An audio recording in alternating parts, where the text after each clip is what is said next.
All right, it's Thursday afternoon, the second stream of the week. Back with some more Soulherder.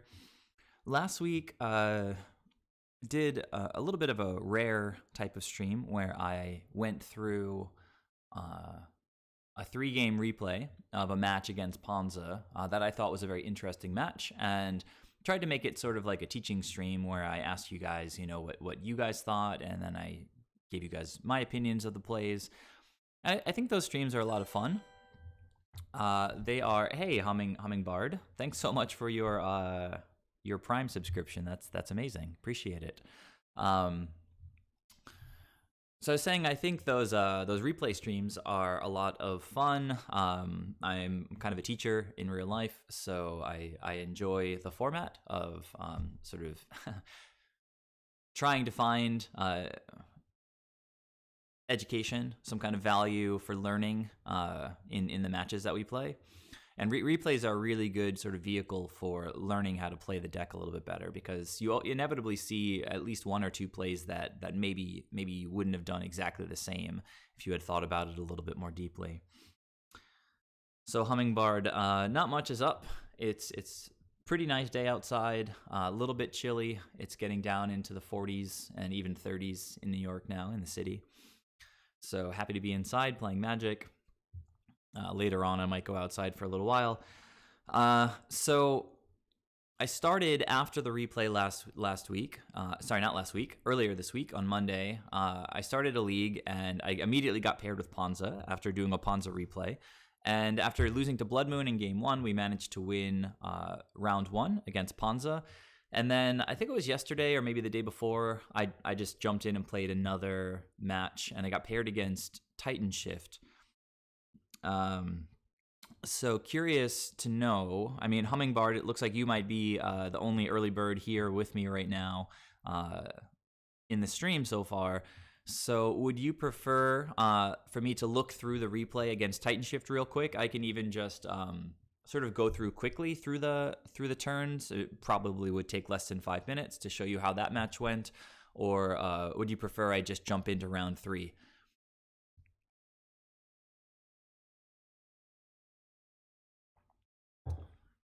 I mean, Titan Shift is one of our poorer matchups. It's a pretty bad matchup, but sometimes we get interesting games against them. So I thought this match was pretty interesting. So if you want to see the quick replay, I can do it that way, or I'm just happy to jump into the next round. Okay, so let me jump into the replay, and that will allow me to wait, I guess. So actually, my ranking went up to 18-16, and then I played a queue match last night because I didn't want to play any of the leagues, since I was figuring I would just do the last 3 matches today on stream. I jumped into a queue match, and I got paired against Tron, and it went poorly. I was really close. But then they just had like the nuts. They had 2 or 3 cards left in hand, and it was like 2 Karns and an Ugin. And I did my best. I had a Ceremonious Rejection, but I couldn't counter all 3 of their Planeswalkers. Yeah, so this build now is not toolbox oriented like my previous build was, where I was running a lot of singletons of different creatures, not just in the main deck but also in the sideboard. Because then I used to have 4 Eladamri's calls and Ether Vials. If you've got all of those calls, obviously you have much more access to singleton creatures. If you don't play as many, sorry, let me fix this window here for you. If you don't run as many tutor cards, then running singletons gets pretty bad. I didn't really want to go for the toolbox effect this time. I just wanted to fit in more copies of certain effects. So I've got 3 Uros in this build. I've got 2 Skyclaves.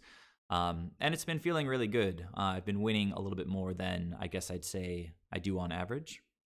So anyhow, let's first of all look at the opponent's avatar here. If it's mythic like this, it means that they're really good, at least in some format, because you don't get this avatar unless you're getting all sorts of trophies all the time when you play on Magic Online. So my first 2 rounds in this league so far against Ponza and this being Titan Shift have just been against phenomenal opponents. So it's been difficult Magic so far. So I'm just gonna hit the play button and we'll just sort of let it run. I'll just give you like So actually, hold on. It looks like this replay might be unfortunately it might be corrupted. Sometimes this happens, which is very annoying. It happens particularly often when Magic does its silly updates on Wednesdays. I mean, look at this application. It's supposed to show the date and time of the matches, and whenever I play a Q match, it shows August 1st, 2016 at 1 o'clock in the afternoon. Like, it doesn't actually show the real date. And if I play a league match, it shows November 12th, 2020, and it shows I don't know. It shows the time. Maybe the league matches are showing the correct time, but the Q matches are just stuck in August of 2016. It's pretty stupid. But let me see. Just check one more time if that replay is in fact sort of permanently corrupted, which doesn't really matter too much. I don't do replays that often, but yeah, it looks like it's corrupted. I should have played like a Prismatic Vista and a Noble Hierarch, but it didn't let me make any plays. So unfortunately, we don't get to see the play against Titan Shift. To give the quick rundown of how the match went against Titan Shift, in game 1, I'm pretty sure it went Noble Hierarch on turn 1, and then I played a Blade Splicer, and then the following turn, I was able to ephemerate the Blade Splicer, which gave me, after the rebound, it gave me 3/3/3s. I was able to attack with the first 3/3 with Exalted, was getting in with the subsequent Blade Splicers, and I was able to, I guess, interact enough with the opponent to win game 1. And then game 2, Blade Splicer also played a pretty large role, but basically I kept a 1-lander, a single Hallowed Fountain on the draw, with Ashiok and a bunch of other spells in hand. The hand also had a Noble Hierarch, but with Hallowed Fountain, I didn't have green mana to cast Noble Hierarch, but it had access to more mana if I drew a green source. And so being on the draw, I had a little bit of time. Ashiok is our best card in those Titan matchups. So I felt that mulliganing Ashiok, my chances were probably not going to get any better than just doing my best with 1 land. And as it went, I drew 2 lands, played a Noble Hierarch, got down an early Ashiok, defended it. I actually had to hard cast a Force to prevent a Lightning Bolt from dealing with Ashiok. The opponent did get double Valakut out, and they played 2 Titans, but the Titans were unable to search their library. So I just pathed both of them, and they got no value. And even more important, I'd say, was, well, another very important thing that Ashiok did was when the opponent had the 2 Valakuts out, they had a couple of Sakura Tribe Elders, which they couldn't sacrifice to go search their library because Ashiok says you can't do that. Now, if they were able to do that, then those Sakura Tribe Elders, I'm not sure if I said Scout or Elder, but Sakura Tribe Elder, would have done 6 damage, like could have killed 2 of my creatures, could have thrown 6 damage at my face. Ashiok just prevented all of that. So All-Star definitely Ashiok in that particular game. I actually think that keeping the 1-lander was very smart. I could have gotten screwed with the lands, but again, it's all about math. You have to sort of know if it's a poor matchup and you have certain cards that are essential really to have a chance, and you have that card in your hand, even if the rest of the hand is pretty bad, odds are you should frequently keep that hand.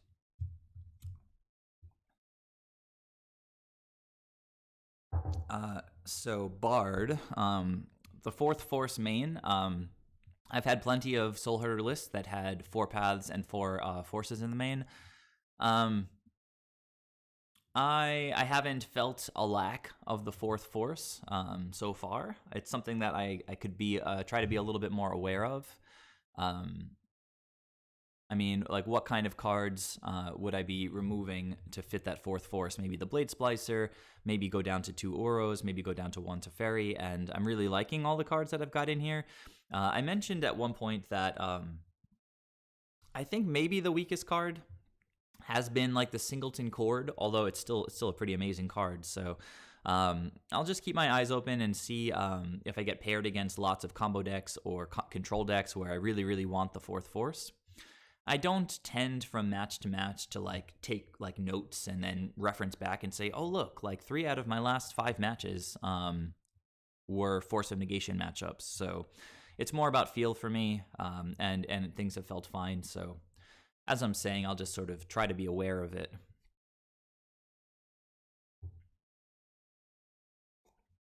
Well, you know, there's still plenty of toolbox options in the deck. It's, you know, we have Soulherder as an important combo piece. Eternal Witness can just loop Chord of Calling if we're missing a piece to get the combo going. Chording for Venser, having a second copy of Venser is actually pretty clutch. And the fact that Chord puts the creature onto the battlefield immediately, unlike Eladamri's Call, is really important with Venser. So you get a board established with a bunch of dorks. And then, you know, if your opponent taps out for a big spell, being able to chord for Venser has been game-winning for me already in a few spots with this list. Obviously, being able to chord for a Skyclave Apparition, if I need to get some pressure immediately on the battlefield, I can call for Blade Splicer. So it's not as fine-grained as, you know, like running a Deputy and a Knight and various other potential toolbox creatures, Stonehorn Dignitary, maybe a Siege Rhino. But there's still definitely a toolboxy aspect to it. And even if we're not chording for like a toolbox creature, I mean, maybe Uro, you might just consider it a value creature, not a toolbox creature. But in certain matchups, chording for Uro is going to win the game, you know? Well, Bard, Force is not good in every matchup, right? So if you get paired against humans and you start drawing Forces of Negation, it feels pretty bad. So hedging on the, I'm going to keep this hand. Hedging on the Forces and running 3 with the extra 4th one in the sideboard, to me seems like a pretty fair plan. Opponent with the tapped Mystic Sanctuary. Yeah, it's a pretty nice starting hand. I agree. It doesn't really matter which land we run out first here. Fetches would be better since they synergize with Uro. If I draw a land next turn, I'll definitely try to run out Uro. If I don't draw a land, I might still play Uro. So here, maybe I go for Uro.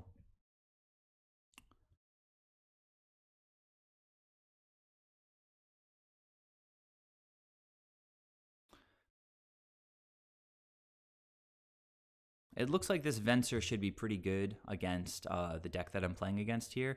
I would love to get a 4th land so I can get Venser online, particularly with this Ephemerate. So opponent going for the Growth Spiral here.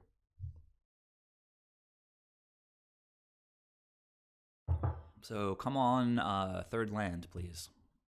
Ah, so good. And I will not Ephemerate because I don't want the rebound to hit Noble Hierarch. So, although I could Venser and catch the rebound. Opponent not hitting their lands, that's absolutely fantastic for us. I think I might, oh man, and we keep drawing lands. This is awesome. So,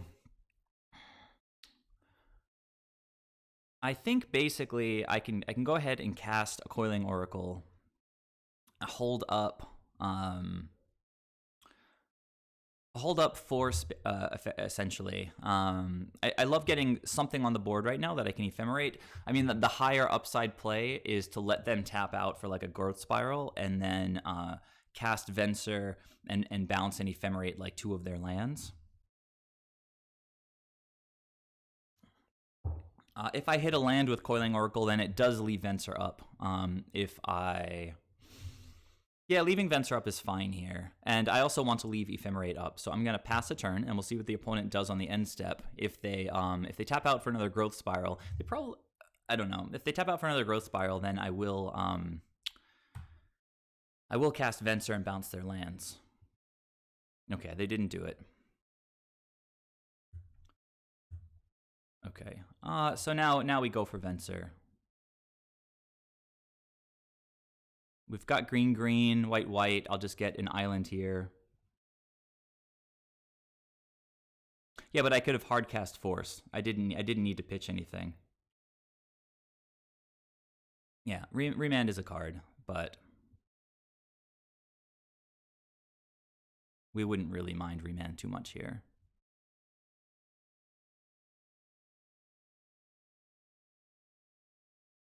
Also, Monolink. Monolink would be a little bit more rough since it would put Venser in the graveyard. But we've got Uro in there, so not the worst thing in the world.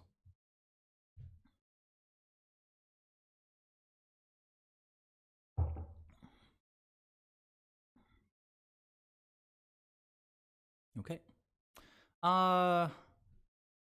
Do I want to force now? If I force, I get to bounce 2 of their lands.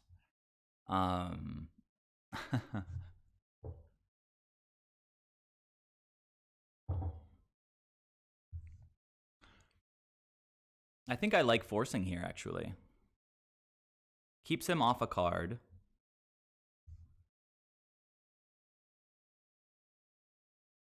Gets Venser down, bounces 2 of their lands. I know it's their end of turn. What? All right, anyhow, I'm going to force the remand and we'll see how it goes.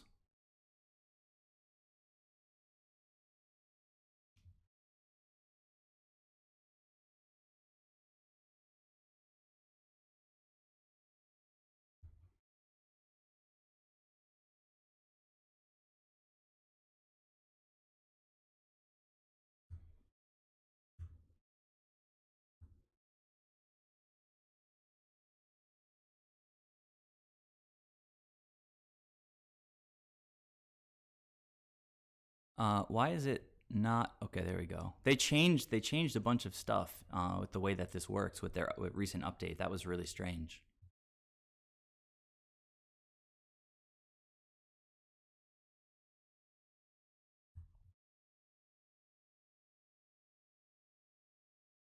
Okay, we're getting very close to escaping Uro. We just need 1 more card, and I might even path my Noble Hierarch to turn on Uro, maybe even right now.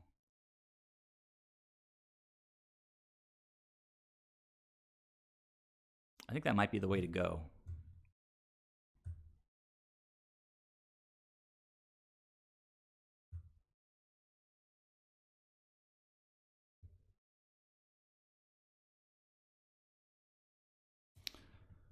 So I can go get a forest and then another forest. That's probably fine, just some basics. I'm gonna go green, green, blue, blue.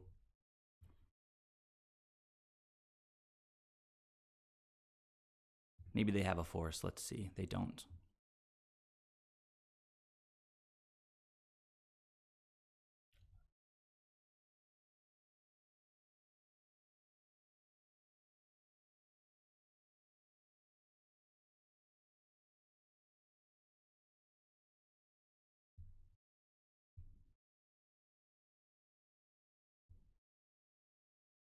A lot of good cards in the graveyard that I'm exiling here, but getting Uro out of the deal, so that's pretty nice. All right, so, we see Court of Calling. We can go get Soulherder and start and keep bouncing their lands with Venser.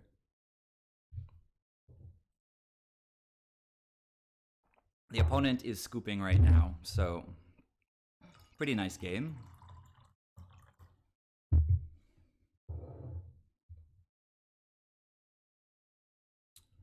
I think forcing the remand was the correct call there. So now we bring in Ashiox. My trackpad, kind of weird. Veils. Jesus, so annoying. This. Okay, there we go. Force of negation.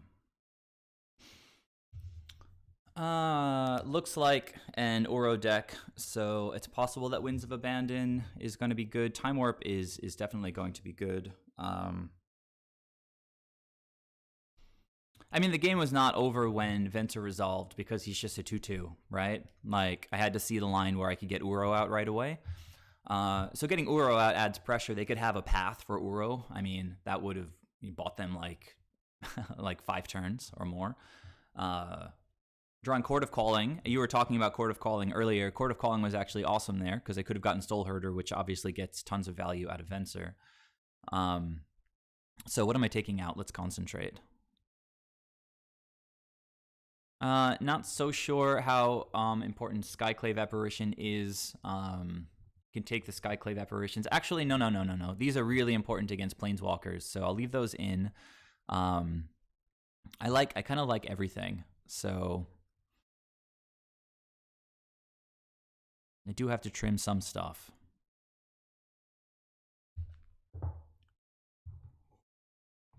Yeah, actually, I trim all the paths. Well, maybe leave one path in.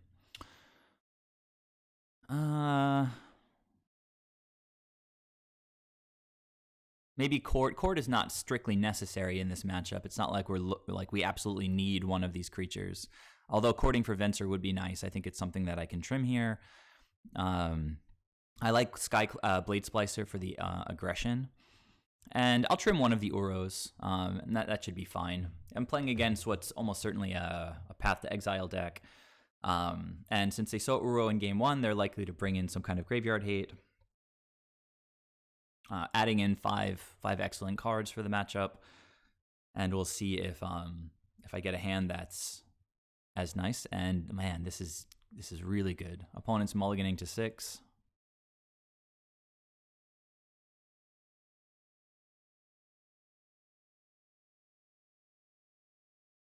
If we hit a land on Coiling Oracle, this is a turn 3 Time Warp.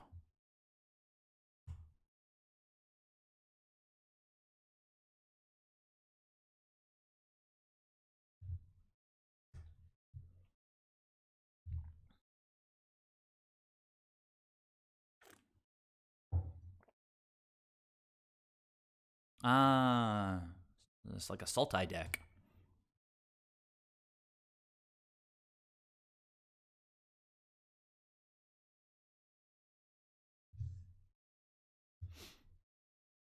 Oh, there's our Uro. The deck is cooperating so far. Are we getting remanded? Nope. Ugh, so good. If I draw another land, Uro lets me keep powering out lands.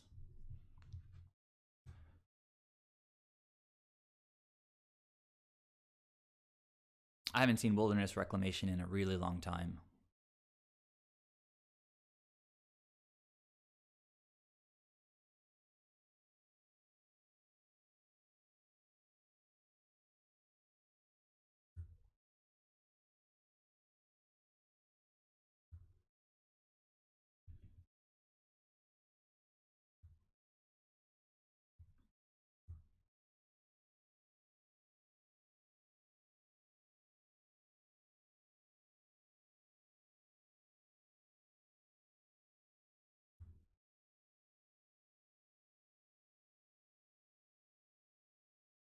I think maybe just getting Soulherder down might be the way to go.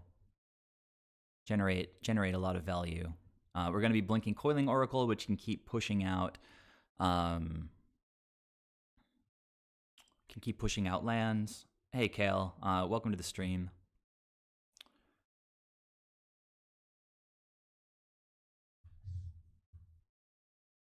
Of course, if they have another push, the Coiling Oracle can get pushed.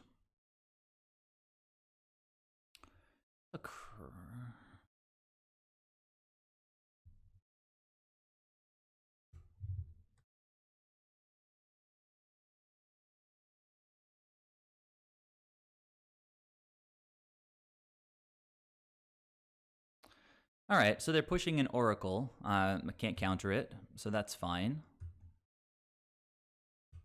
Filling up the graveyard. We do have Uro in hand.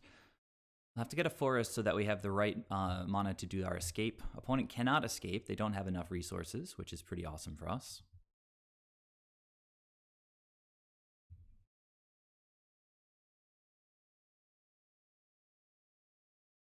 They were on 4 cards and they already used a push, so it's not correct, even if they're on black, to assume that they have a second push. They're on a mulligan to 6. They had 4 cards in hand. You don't play as if the opponent has everything. You play to give yourself the best opportunity to win. So they could have a Snapcaster here. I don't love attacking with the 1/1 Soulherder. Kind of like just playing Uro.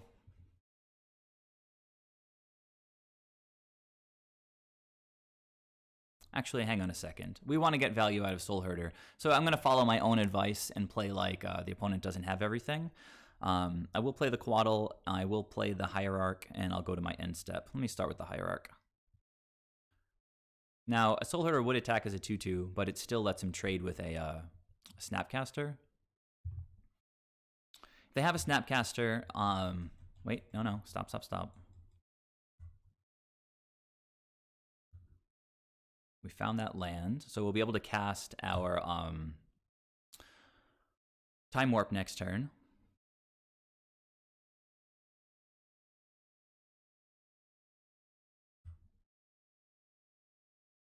Does the opponent have a third Fatal Push? They do. Okay. Well, the graveyard's getting pretty ripe for Uro here. Opponent can escape their Uro now, but we are going into Time Warp territory next turn.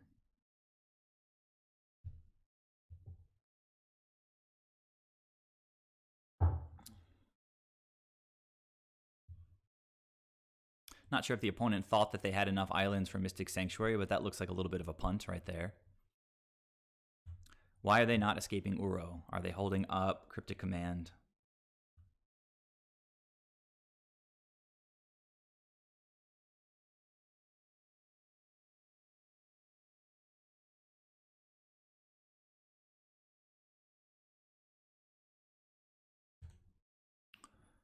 So they didn't have the Snapcaster last turn. I'm not sure that they would have played it if they had it, since they didn't have Revolt, and they had the push in hand anyway.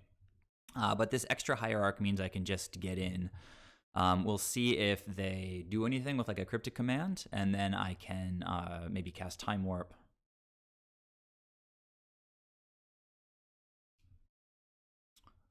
They don't have the mana for what? Oh, for Uro. Well, I guess that's true. Good call. Thank you. They don't have green, green, blue, blue. Very good. But they could have fetched a better land. They just didn't.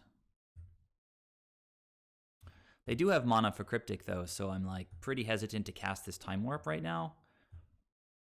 Might just want to go for my own Uro and let them tap out for their Uro next turn.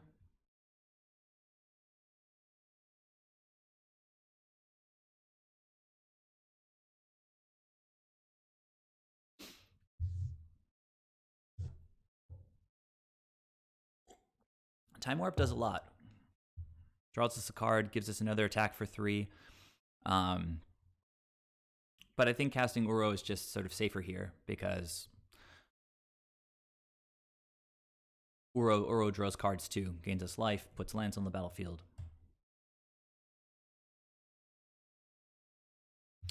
We say yes. Almost certainly they're just going to cast Uro, but if they go for Jace or something, we've got hard cast Force up now.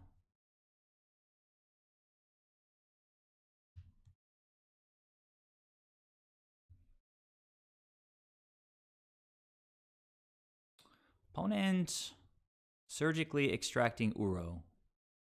I could force that if I wanted to, and I think I do.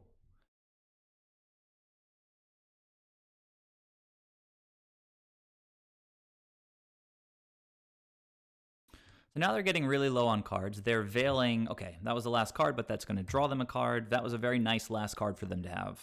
All right, so Uro's gone. They're going to cast their Uro, draw another card. They're drawing for the turn, and we're left with really no options except, you know, top decks and Time Warp here. But Eternal Witness does just immediately establish the loop with Time Warp. So we're not in a terrible situation. I think there's only 2 Uros in the deck as well.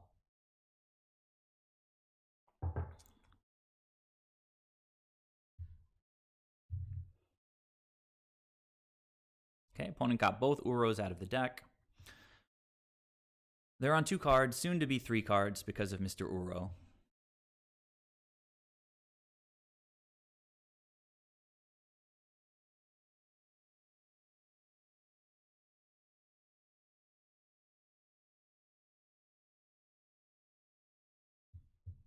I mean, that was a pretty fortunate couple of cards for the opponent to end my turn with there. Last two cards, Surgical Extraction with Veil backup.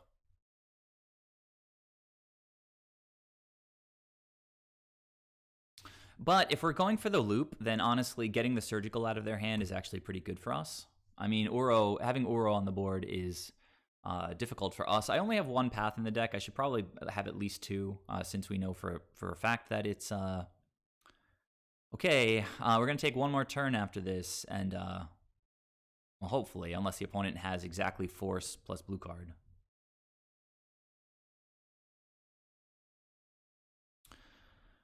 Can't attack, even if we ephemerate one of our guys, we're only getting in for 5.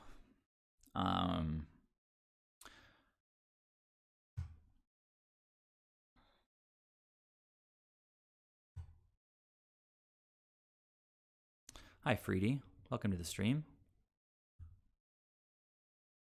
Yep, 2 Teferi.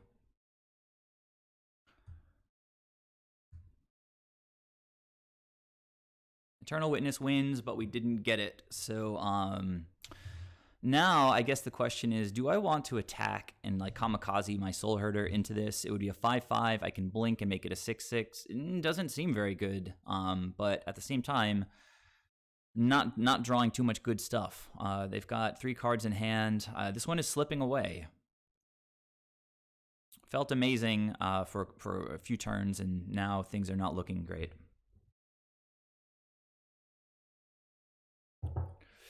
Yeah, letting them attack with Uro doesn't seem very good. Now, if they're smart, they just won't block here, right?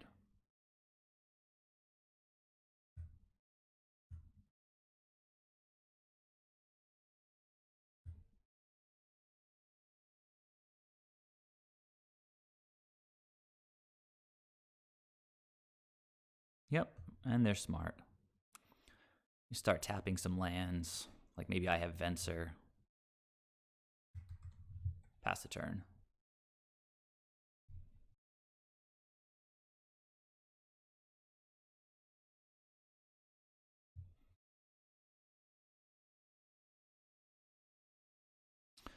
Yeah, we don't... I mean, Ephemerate just protects our creatures at this point, because we already have Soulherder for the Time Warp loop.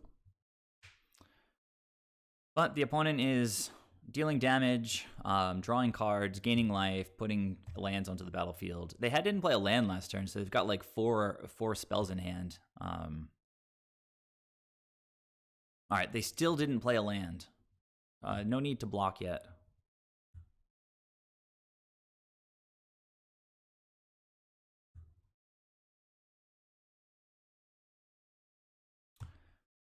Like a Force would be nice backup here. But we're really just looking for the Witness, I guess, right? What's happening?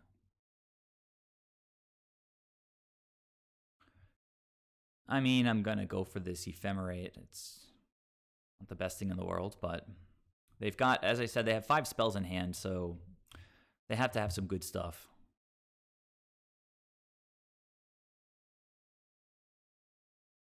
I mean, if they have Remand, they get to cycle it.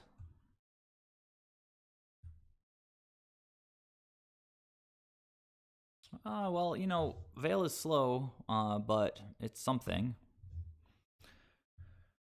So when we cast Eternal Witness, if they try to counter it, we have protection. I think at this point, well, Court of Calling would be pretty slow. I wouldn't be able to cast Time Warp in the same turn, but I could try to like end step Court of Calling and go from there.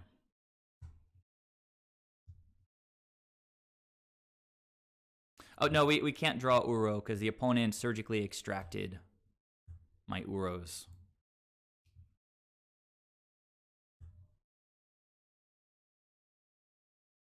Still no reason to block. Okay, opponent finally drew a land.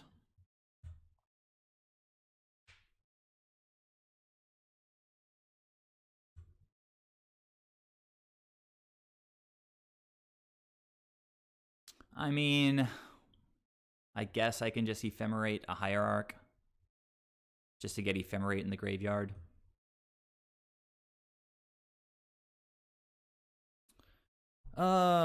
Okay, well, on their turn, I can Venser to bounce Uro and then Veil back up.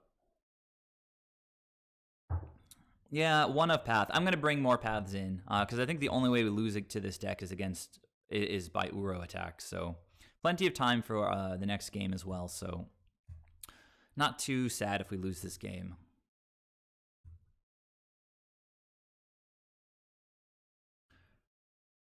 What? Yeah, I was going to say I might as well play the land. It's just the only reason it matters is if I draw something off of the Veil. So they need 2 counter spells basically.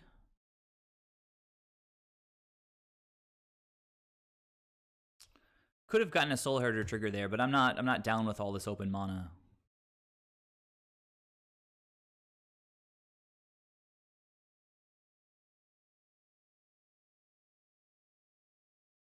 Cryptic Command is looking to tap and draw, so I will Venser.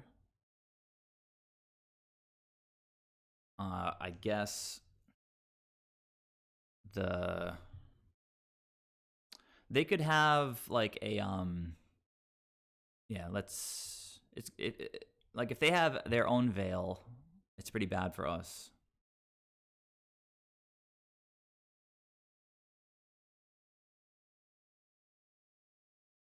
But if they have like a Mystical Dispute, so we are bouncing the Uro. Yeah.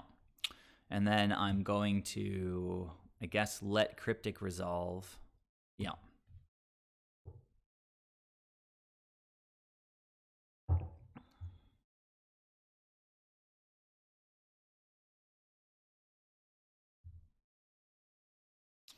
Well, that's cool. Yeah, this doesn't help. Okay.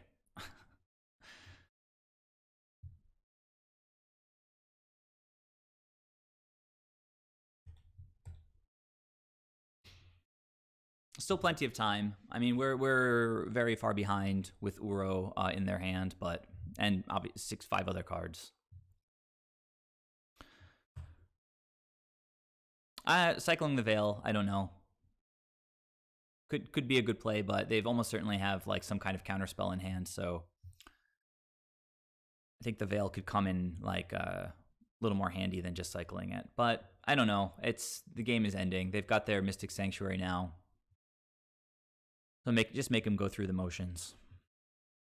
I guess it is time to cycle the Veil, right? They're really pressing the advantage now with the Mystic Sanctuary.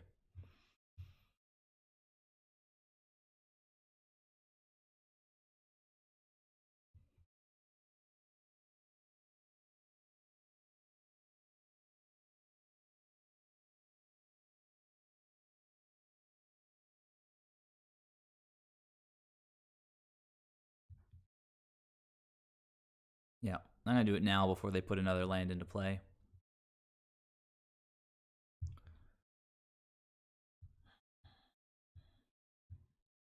So maybe I'll bring back in my third Uro, like maybe just the battle of the Uros.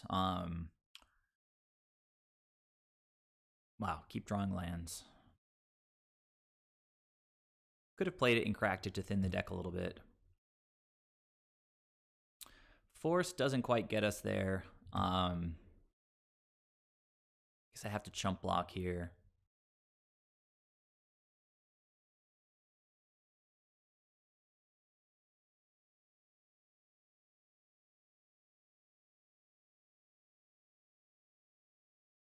And I'm F6'd, so. All right, so 2 extremely timely Veils from the opponent. The last 2 cards in their hand a while ago were Surgical to get rid of my Uro and a Veil to counter my Force, which was trying to counter Surgical. So I think that's very lucky by the opponent. Bard, I mean, I like the feedback, but I've played thousands of matches with Soulherder, and I'm well aware of the clock, totally on top of it. At that point, I was F6 except for tapping 3 lands, and the opponent used more time on their turn than I did. So I think 3 paths is more appropriate here. I don't know. Uro is such a value engine. They have a couple of surgicals. We can make them have it. Time Warp was almost there. I do like the Time Warp sort of combo in these kinds of grindy matchups. I think Cord is actually pretty good. So what would I take out? Again, I quite like a lot of the cards that I have access to. So Blade Splicer pressures their life total. That's what it does.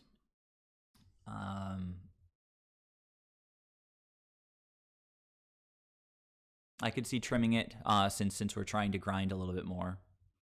Doesn't seem like they're running Planeswalkers, so maybe I'll just fight the Planeswalkers on like the creature and counterspell axis instead of trying to blow them up with Skyclave Apparition. Whatever. I don't think saying that like a creature that makes multiple 3/3 first strike tokens against a deck that doesn't really play creatures is too cute, but I think it's more accurate just to say that we're expecting the game to go long, not necessarily to win up front with aggression. So maybe 2 paths to exile is fine. No, because you can only do it at instant speed. The opponent typically taps out for Uro, I think, or they tap pretty low. I don't know. I'd like to. Is it better? I don't know. I think that path is. I think path is better. Like we get to recur path with Eternal Witness. Maybe Skyclave is better. Good hand. The deck has been cooperating, but the opponent got very fortunate with their draws as well last game. They're keeping 7 here.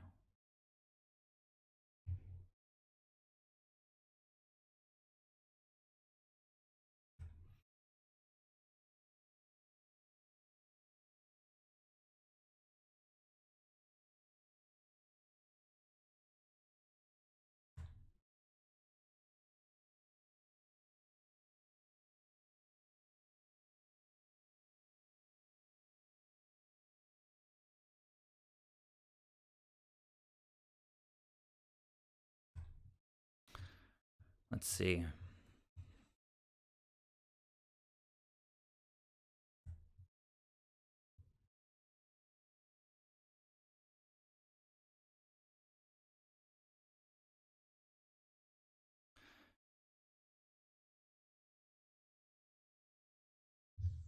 think so. I'm going to Ephemerate Uro next turn, or at least try to.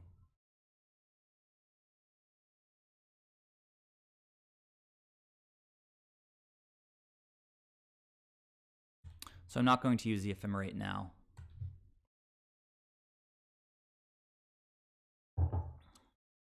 Oh my god. I think I have to take this opportunity to play Teferi.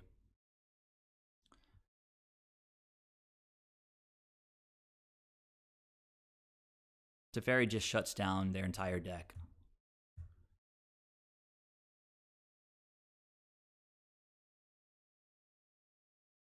So if they have a force, that's awesome. If they don't, they're going to have to... Well, okay, that's excellent. So I'm just going to tick him up for the time being. We've got enough going on right now.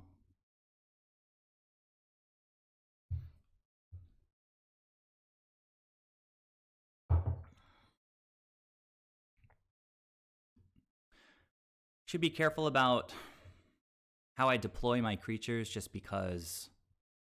Let's see, what did the opponent return? They're thought seizing me, huh? So I definitely want to cast this. It'll make it so that the Ephemerate will come back on my turn. They probably want to take the Hierarch, I imagine, but it's not such a huge loss for us. The opponent, I think, returned a Polluted Delta last turn. Is that right? Yeah.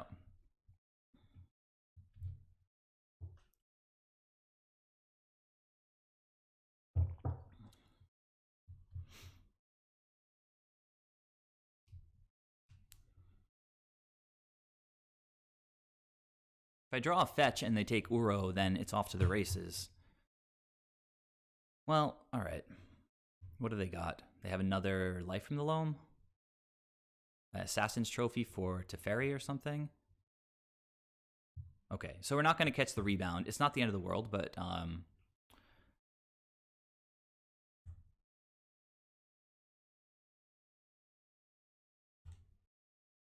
obviously not.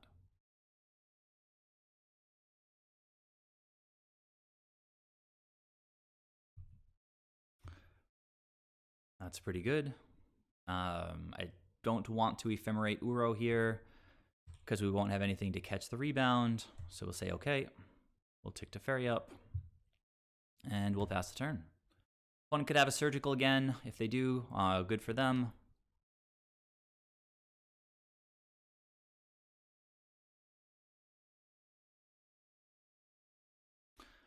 The point of Blade Splicer in this deck, to be clear, is that we play Hierarch, and so getting a Blade Splicer down on turn 2 is super aggressive. And the opponent's at 9, right? So imagine we just had a Blade Splicer, just start attacking. These ephemerates would be making 2/3/3 golems for each ephemerate. Opponent casts their own Uro. I don't think that they played a land off of the Uro. So we are just going to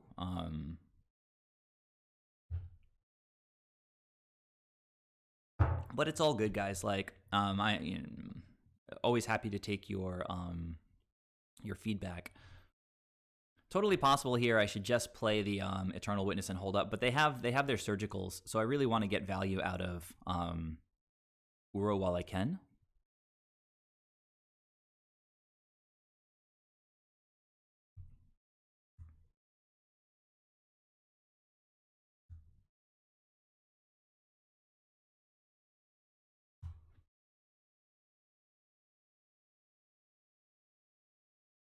Opponent can escape their own Uro.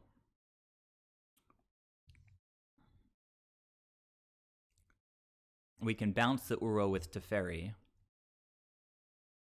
So if they have like push plus their own Uro, that's a little annoying, but I have like a Force of Negation for push.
Damnation gets countered.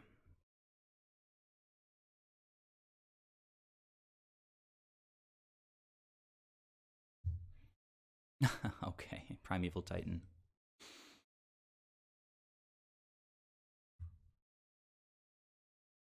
It's a good card.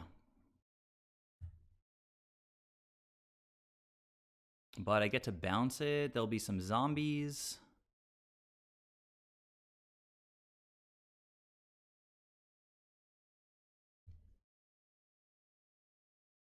Yeah, Time Warp's in the deck.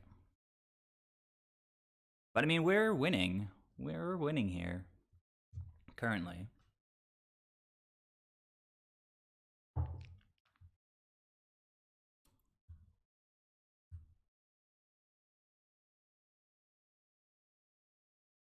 I get to flash in Coatl and ephemerate it. Seems pretty good. And then get in for 3 in the air with Exalted, with Coatl.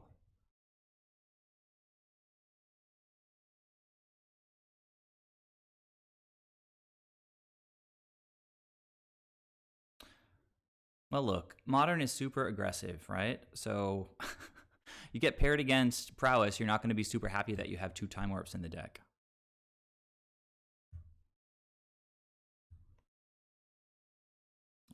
So do I want to Ephemerate or not? If I don't, I get in for 3 in the air. I can bounce their Primeval Titan, attack, make them chump with a zombie, draw cards.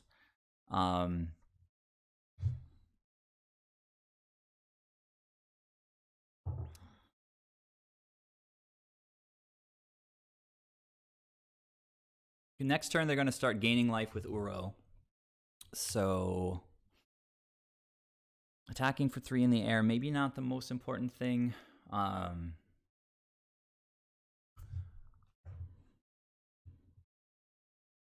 going to cast it on the snake.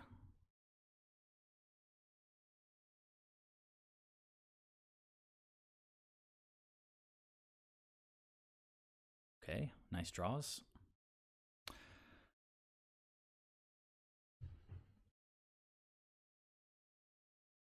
So I think I do bounce the Titan. They'll get more zombies. Bounce a Titan, draw a card, attack with Uro. Get value out of this Teferi. That's a good one.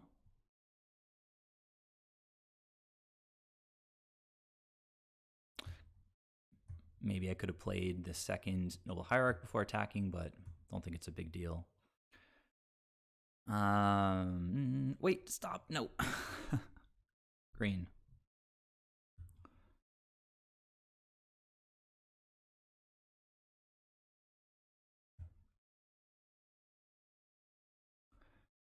I think I might just want to play the second Teferi here and tick up to make him a little bit more robust. Actually, I think Eternal Witness, getting back Ephemerate seems very good. I've still got the Force up.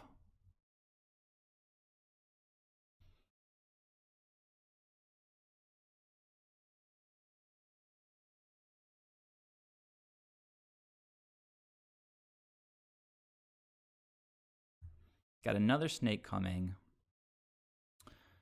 And I can just chill like this for now, I think.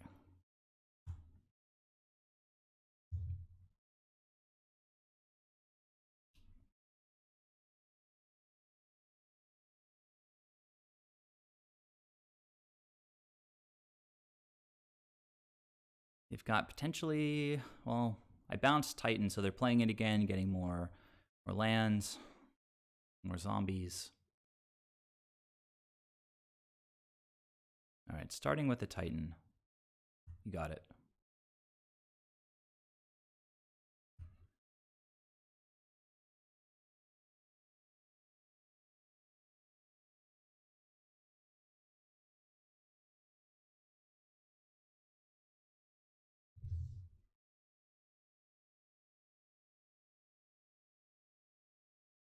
So I can path the Primeval Titan, Ephemerate, and then path the Uro. That should put us in a pretty good spot. They're going to have a whole bunch of zombies.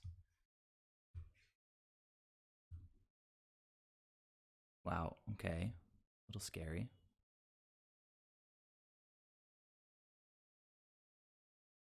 Just going to concentrate for these last few minutes. Opponent does have an Uro in their hand. They have to feel sort of priced into playing it, since if they just pass the turn without using their mana.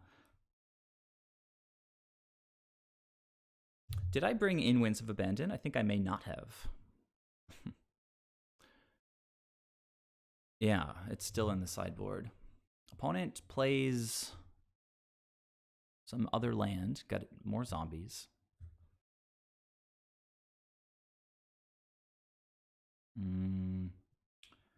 So I'm going to path this thing. Gonna block with Eternal Witness and Ephemerate.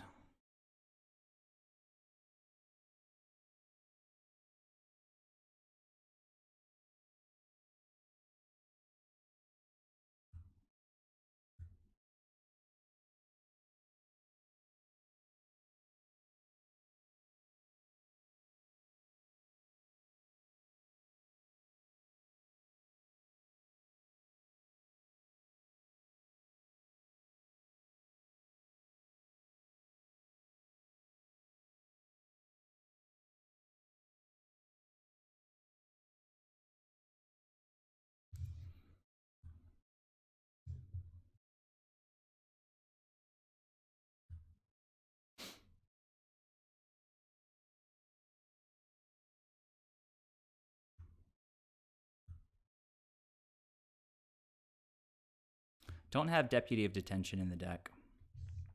Oh, they're down to 3? We win with Exalted. Unless they have something really good to do, like, I guess Uro gains them life right now, which is rough for us. But I do get to path the Uro.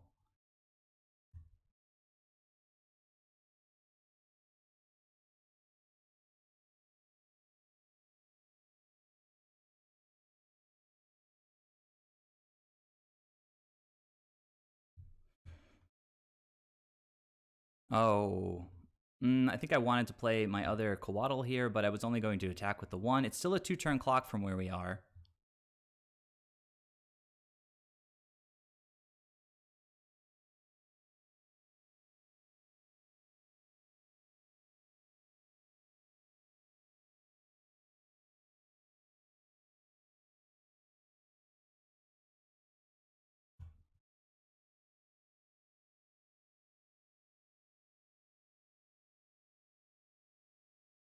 Yes, I want to do that. I hate how Magic Online is doing this now.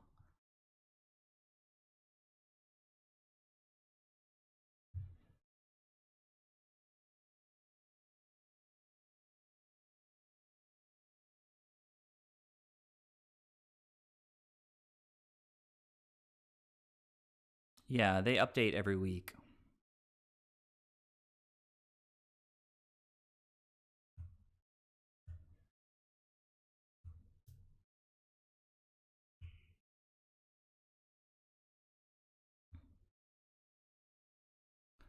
So maybe I just play a Teferi, bounce their stuff. I don't know. I think just 1, 2, 3 counter, Ephemerate, counter.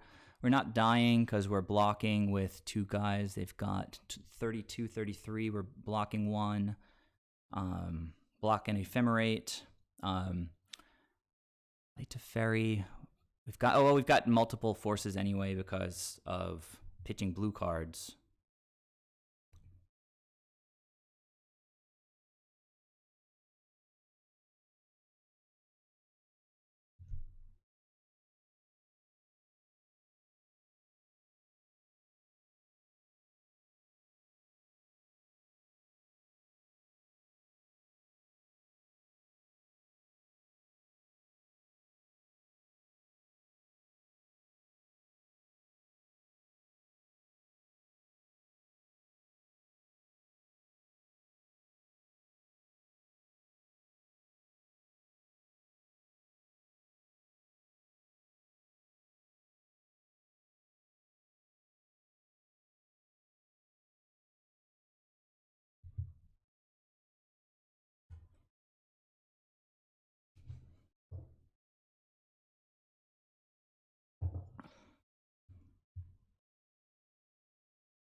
Oh man, they get to escape Uro. That's so terrible for us. I think we've lost.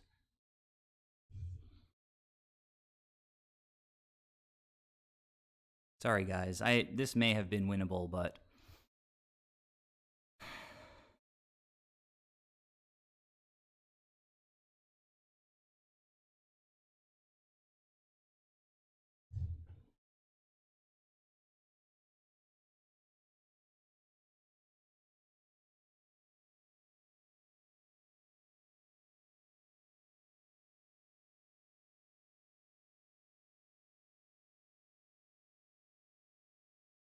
I think it's in the on the side of the screen. At least it should be very close to the list that I'm playing.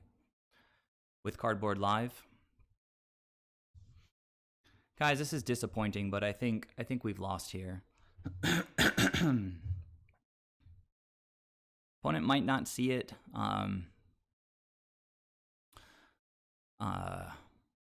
Yeah.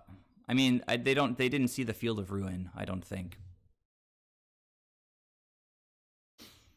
But now they can escape Uro. Escape Uro.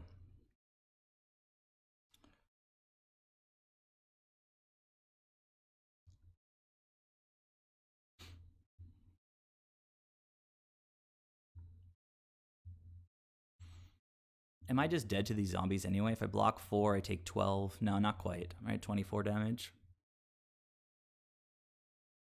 But I can't. I need to. Man, I think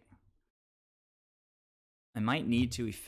I don't even know if I can block effectively here because I need to keep a Coatl around. I should have probably cast Force pitching a blue card to leave mana up to get a second Coatl down. It's pretty tight, this situation. The opponent is, but it's not that tight because the opponent's going up to 6 life. Field. Oh, I didn't even float mana. That's ridiculous, guys. I can't even get a basic now, so I'm just out. I can't even ephemerate. Terrible.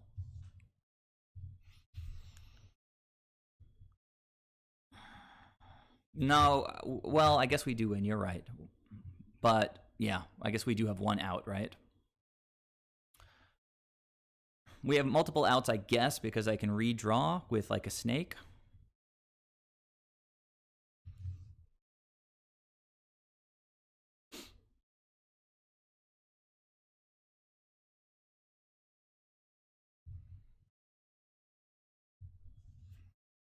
Oh, you know what? I forgot about Uro. Like, I could have just cast Ashiok last turn.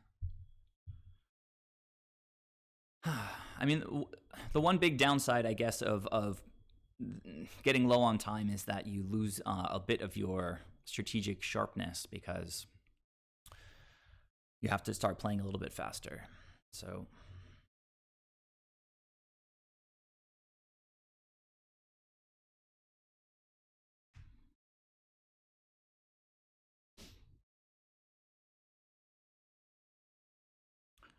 I do have to block with 4 because I can't take 13 of these things. I can only take 12, so I have to block with everything. They may attack, they may not attack. Let's see.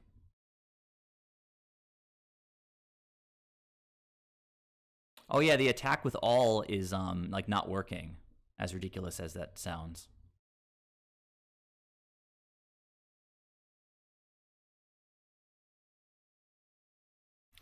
They attack with 12. I think I just take everything. Doesn't even matter.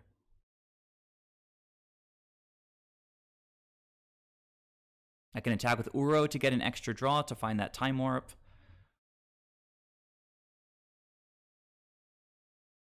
Okay, this is 11, so set to take 22. Set to take 24. Maybe I just block with a Coiling Oracle. Okay.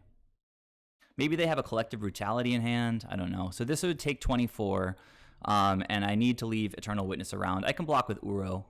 Maybe they have Fatal Push up, and they're forcing the Fatal Push, but not the end of the world.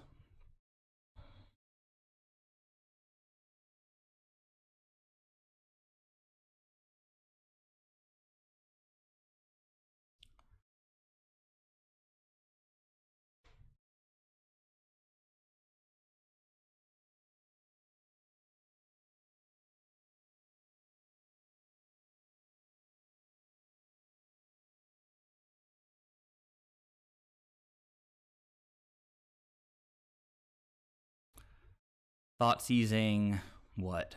Thought Seizing Uro, I guess? I mean, they might want to take the Ephemerate. It's a pretty good card.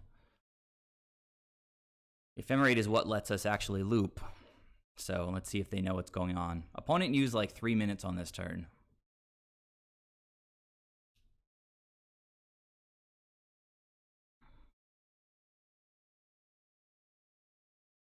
Oh my god. So annoying. Alright. So I'm going to start by drawing a card.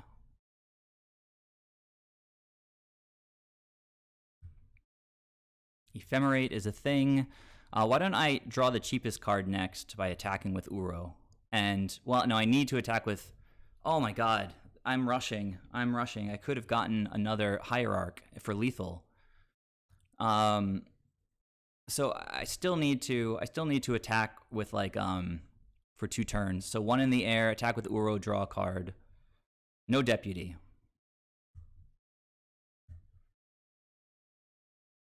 Vista, kind of pointless. We have no more basics in the deck, so Vista is super pointless. We can cast one more snake, and we say okay. Well, we can start by ephemerating, I guess.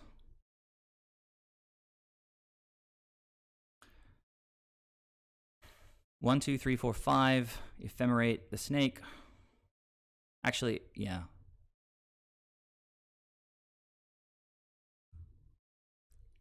Land. And this has to be it now, because we have no more mana after this.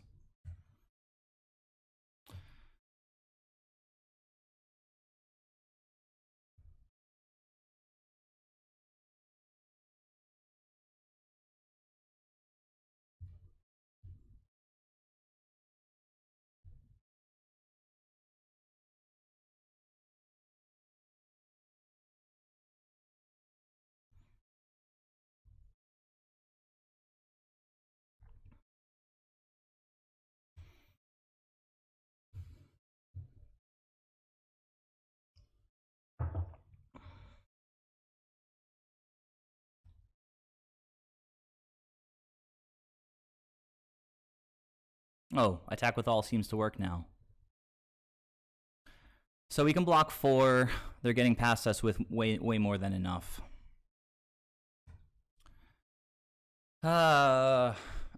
It's pretty frustrating.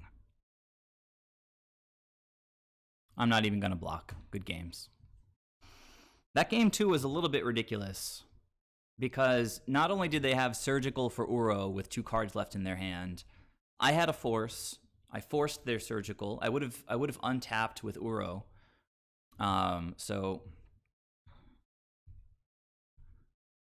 But they had Surgical, I forced, and then the last card in their hand was Veil. It's just like, and then they just went on to draw like 7 cards. All right, well, the Time Warp was nowhere to be seen.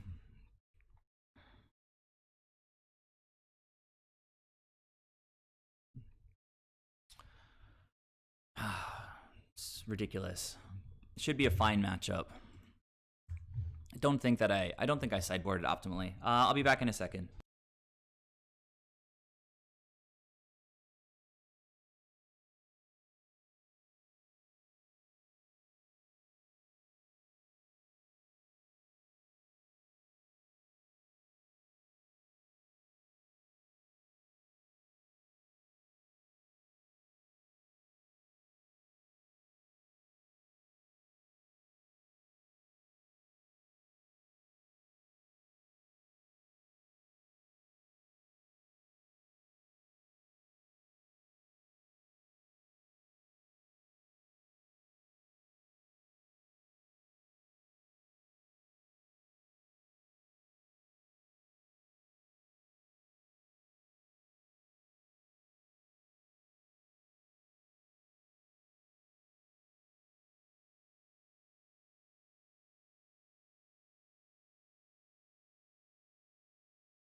See you later, Hummingbird. Thanks for joining me. So, in my professional opinion, I think it is incorrect to take out Blade Splicer. We often get very, very close to getting them to 0 life, even with snakes and stuff, and getting extra early pressure. I've seen this against control decks. A card like Blade Splicer on turn 2 or even turn 3 can do a lot of work. So that was a mistake. And then in this new build, I'm not really running tutors, just have a single Chord of Calling, so I don't like the singleton approach. Skyclave Apparition covers a lot of ground that Night of Autumn used to help with.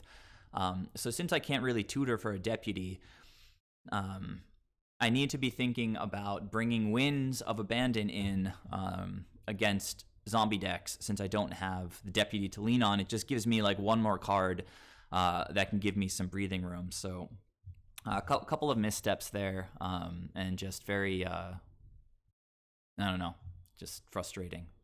Should be a fine matchup for us. As I've mentioned a couple times, the opponent had like the perfect combination of 2 cards in game 2 left in their hand after a mulligan to 6.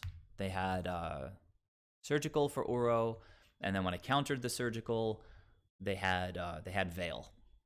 So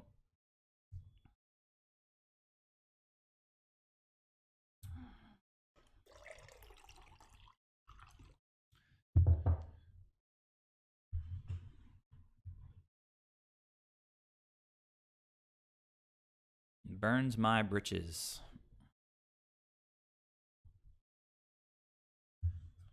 How's everybody doing in chat?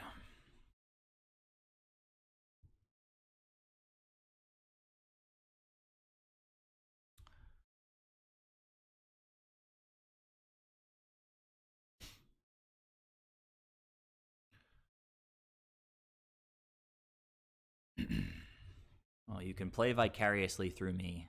Everybody in chat tells me what to do all the time anyway. And usually it's better than what I would do, so yes. Okay. It's a weird hand, but I can keep it. We'll see how it goes. If we're playing against some kind of aggressive deck, it's pretty amazing.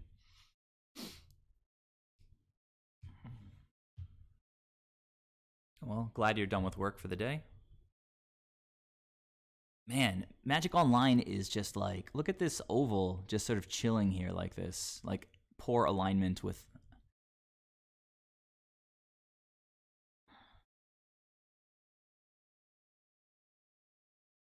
So opponent, they mulliganed to 6. They kept their 6.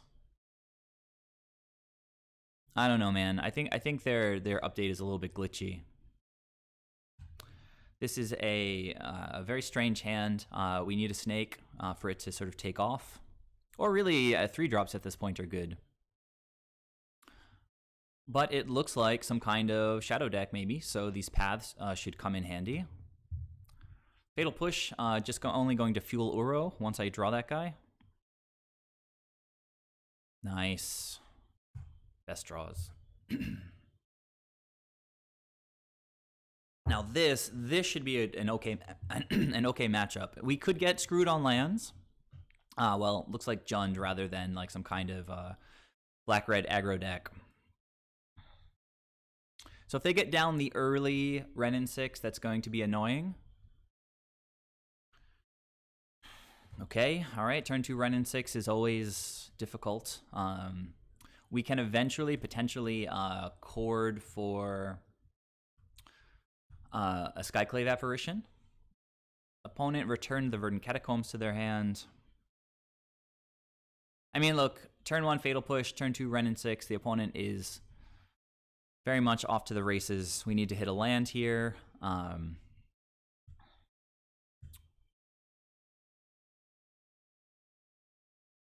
We do not.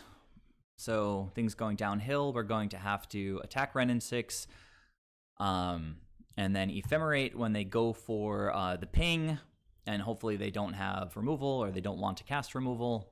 I could also Path in response to the ping, but I'd rather they use a second removal spell to counter my Ephemerate than counter my Path to Exile.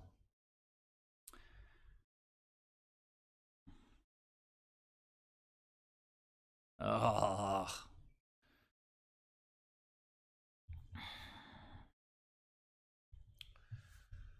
So now, now Ephemerating is poor because they get to ping the Ice Fang even if it resolves, and then I have nothing to catch the rebound. So I'm pretty sure that pathing my Coatl is the best play at this point, as crappy as it is.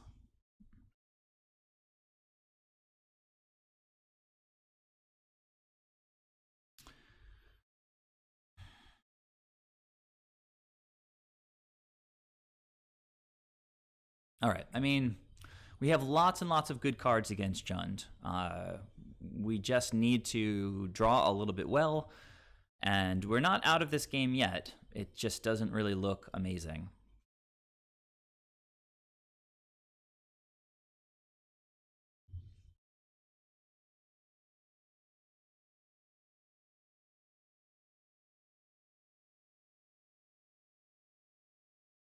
So using Path as a ramp spell, sometimes you got to do what you got to do. Opponent getting free lands from Renin 6, pretty obnoxious.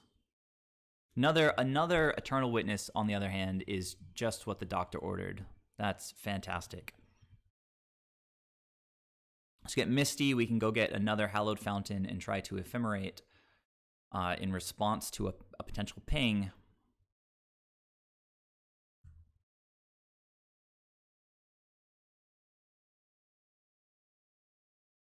Are they going to have, like, Cling to Dust right now? All right. All right, well, 4 lands in 4 turns. Let's make the opponent fight over this Eternal Witness. Looks like a Bloodbraid Elf. So it's been turn 1, Fatal Push, my Dork. Turn 2, Wrenn and 6. Turn 3, Inquisition. Turn 4, Bloodbraid Elf.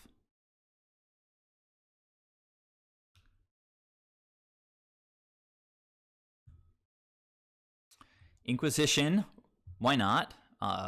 Before the Bloodbraid even hits the battlefield, I'll let the opponent choose what they want to do here, I think.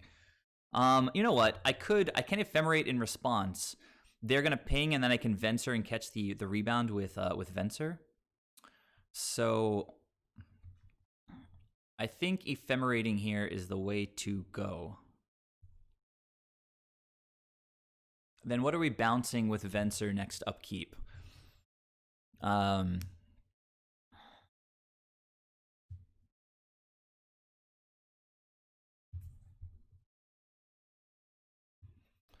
So think about that when the time comes.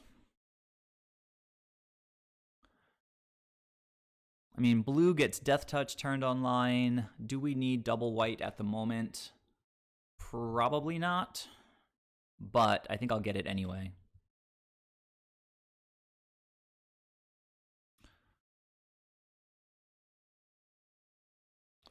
Now they can Inquisition away, you know, whatever I get from the graveyard. At this point, maybe it's whatever, like, doesn't really matter too much.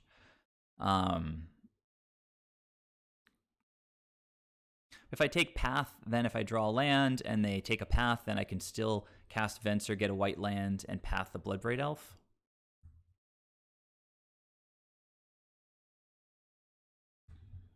All right, do your worst, opponent. They can't take Venser with the Inquisition, so that's, you know, that's something. They might get freaked out by Court of Calling, you know? They did get freaked out by Court of Calling. I have no resources. I can't even cast that spell if you ping the Eternal Witness. Uh-huh. So I think we just bounce 2 lands with Venser.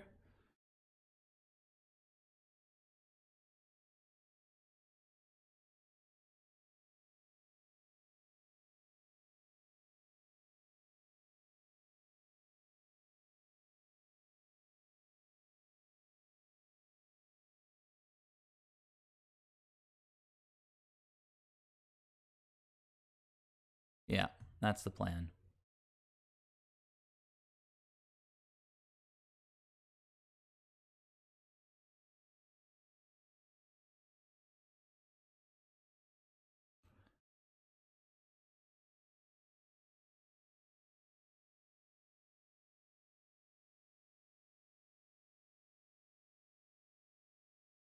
Oh, well, I mean, Soulherder is a thing, but, you know,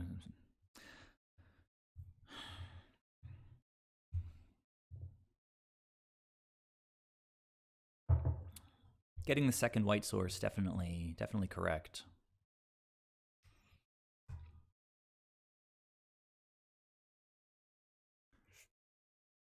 Liliana, sacrifice your Venser. Just can't stop this. Can't stop this guy.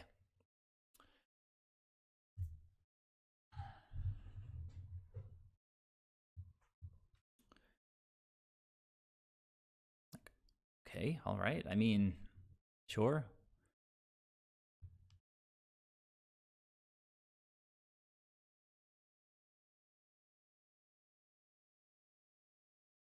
Yeah, get your beats while you can.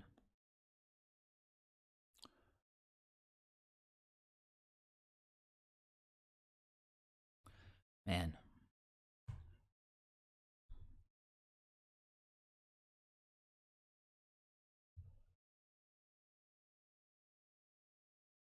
We know they have a tomb and a stomping grounds in their hand. They keep returning the verdant catacombs with the Renin 6. Is this another Bloodbraid Elf? I mean, Uro turns this thing around pretty quickly if we can find an Uro. I guess Court of Calling was a pathway to Uro.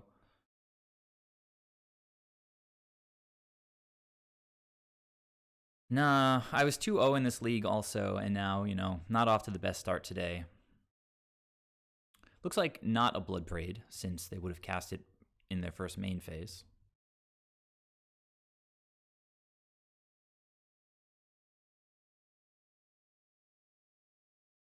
Okay, enjoy your wolf.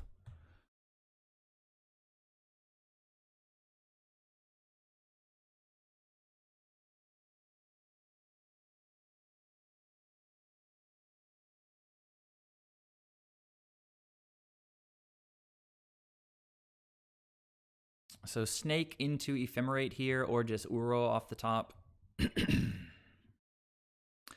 I guess I still want more white, but maybe just blue-green is the best. I'll just get a breeding pool.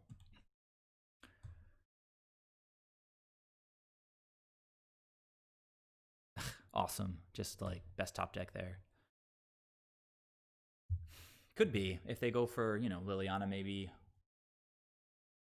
But they have another Inquisition in hand, which effectively negates this Force of Negation. Attack and ping me, and that should be enough.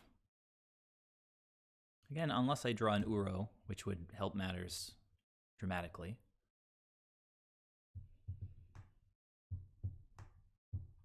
Nah.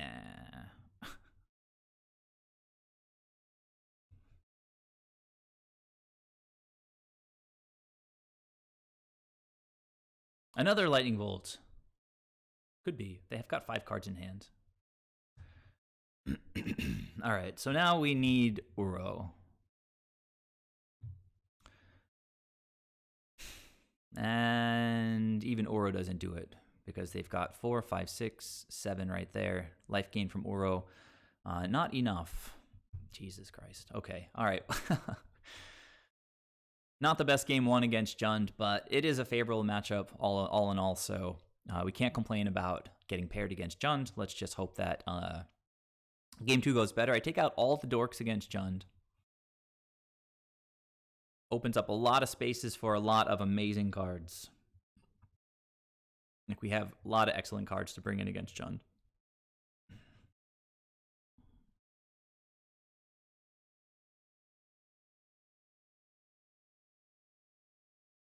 Come on, let's go. There we go. All right. Come on. Okay. I take out the forces because whatever. And Venser is not that great historically against tempo decks. Just bounce their stuff and then they play it again.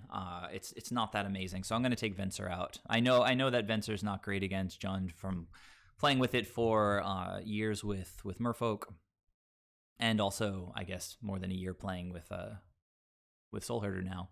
The Planeswalkers are excellent against them.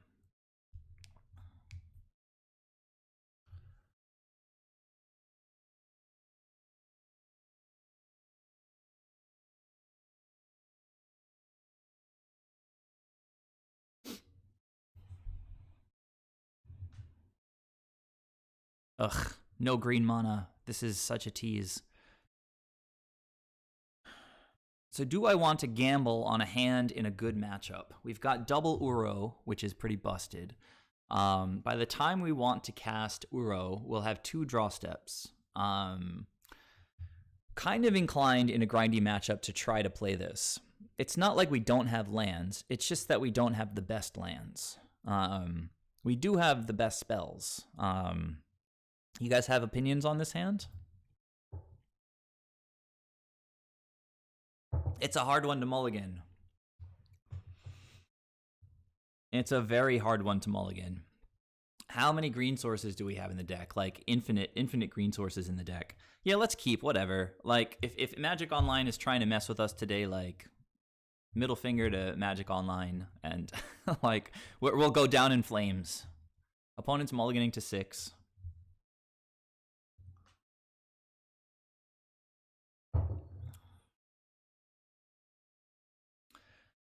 I mean, we've got 2 forests, 3 green shocks, 10 fetches that all get green. I think I just listed 15 lands or something like that. Opponent kept on 6. So 15 of these 53 cards get us where we need to go.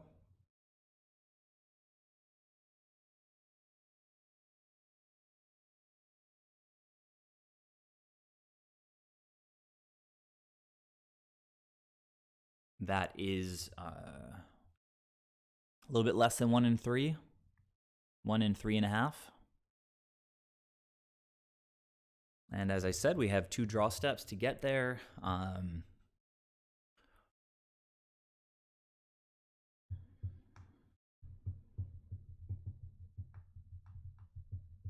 Opponent strategizing about which land to play.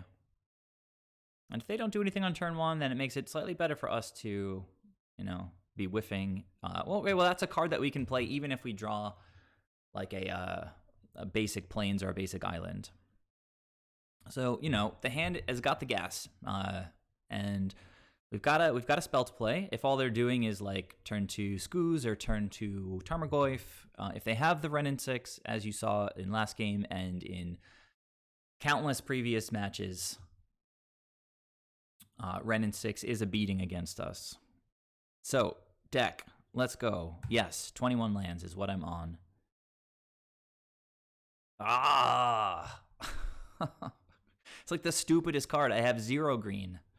I don't have 3 green, deck. Should have seen this coming. All right, so that was 3 draws. No, was it 2 draws? 2 draws. 3 draws?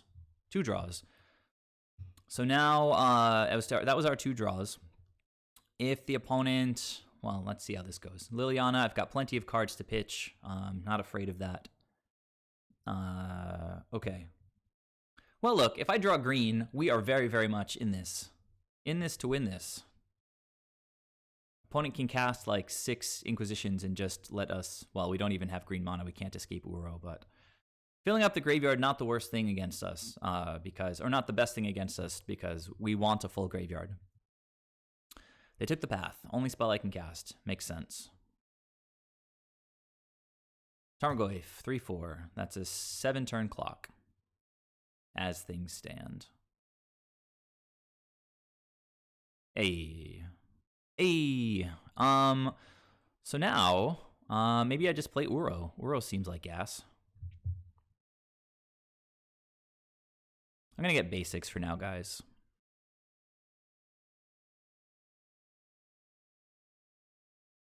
Teferi is a possibility. I think I like Uro better.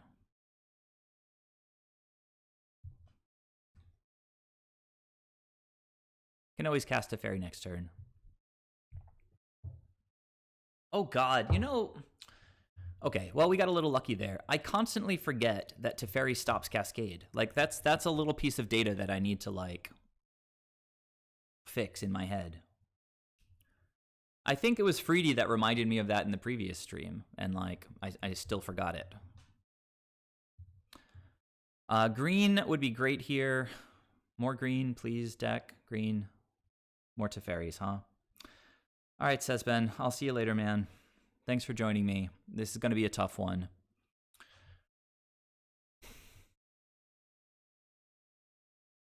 Deck not cooperating. Obviously, we'd like to draw a land. Opponent's going to untap and eat a whole bunch of stuff with this stupid Scavenging Ooze. So I can bounce it with the Teferi and hope that they only have, I don't even know. I need to kill this thing. So like Eternal Witness to get path back would be nice, but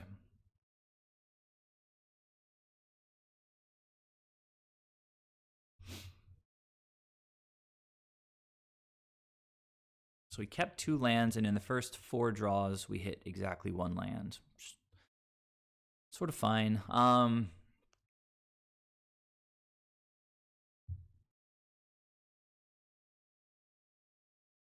mean, I guess bounce. It doesn't matter too much. I'm pretty sure they're going to throw whatever they have left at the Teferi. So, oh my god, it's so annoying.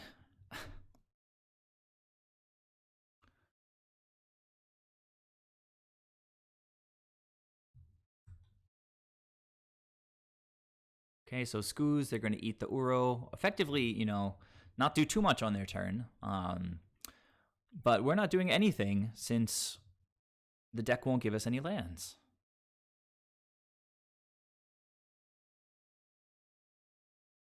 Okay, shrunk the Tarmogoyf. That's decent for me.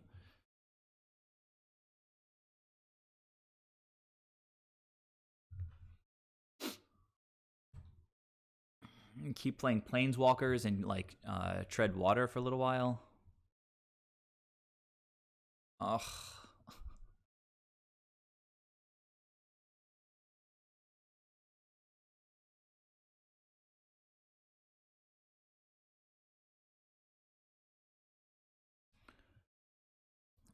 If I play an Ice Fang and I draw a green source, I can play another Ice Fang, have 2 Death Touchers. Seems okay. But I don't know. I guess that was too much to ask.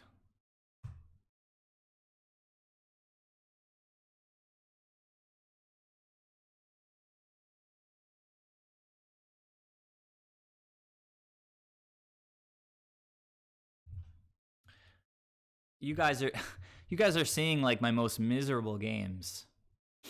Like off stream, I played against Titan Shift and had an amazing victory against them. It's one of our worst matchups. Then we get paired against some grindy Sultai deck that we should crush, and we lost in 3 games. Now we're getting crushed by Jund, one of our better matchups.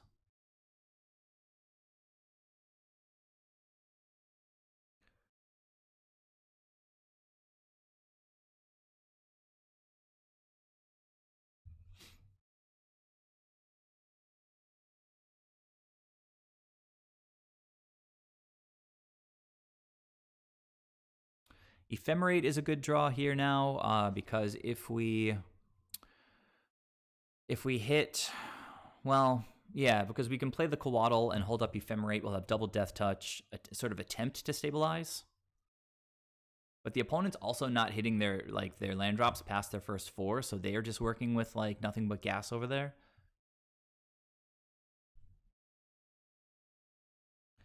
And we get the answer that doesn't deal with either of the green threats.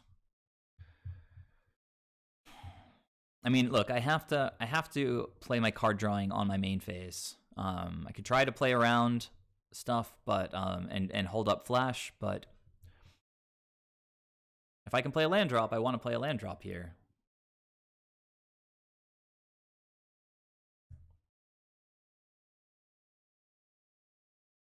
Ugh, okay, whatever. So dumb. All right. Not salty. Not salty at all. At least we have like robust Death Touch at this point. They've got 4 cards in hand. They've got to have some removal. We haven't seen any removal at all. So Fatal Push, eat your creature. I'm going to take a lot of damage this turn. Called it. One more, maybe?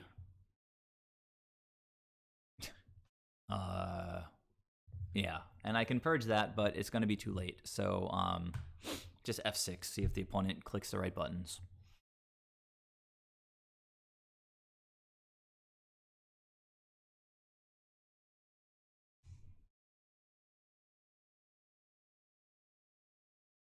Okay, they clicked the right buttons. So we're at 9. Nothing I can do. Tricks with the graveyard right now. So I'll go ahead and concede. Feels bad, man. Feels bad. So we'll go to round 5. We went from 2-0 down to 2-2. keep my chin up, see if we can win the last round. Give me 1 sec, and we'll go into that round 5.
Okay, thank you for letting me know.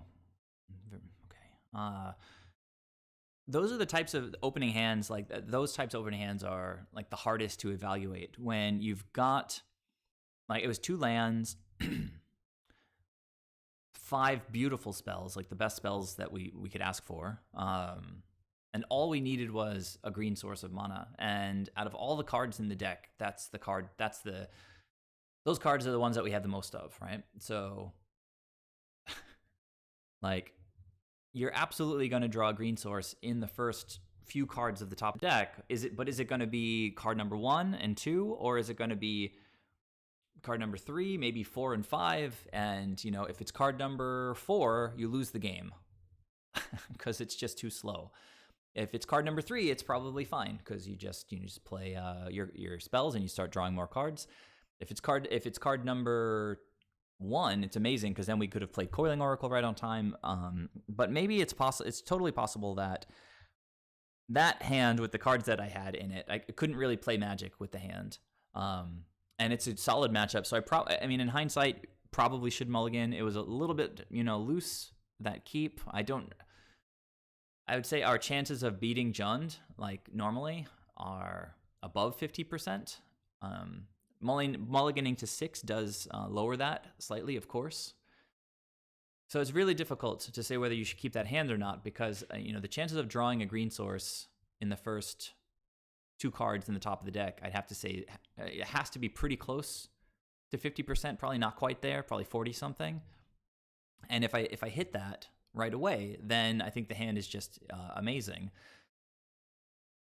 There's always the possibility that you just get straight up land screwed. Even if you go to like turn 7, you hit your 3rd land and then you don't hit any other land for the next like 4 or 5 cards in the deck. That's another way to lose, but I don't know. Maybe there's just a rule that you don't keep a hand without green mana, and that's like a new rule that I'll set. Yeah, but you never know when your luck's going to turn around, says Ben, so we won the die roll. I think I played against this guy recently. Oh, this hand is so good. And the chord is a little bit weird. It's not an early game kind of card, but if the opponent, doesn't have removal, then we should be kind of off to the races here. Forget what this guy was playing when I saw him last time. This is not a common avatar, I don't think. Impossible it was somebody else. There's thousands of people on Magic Online.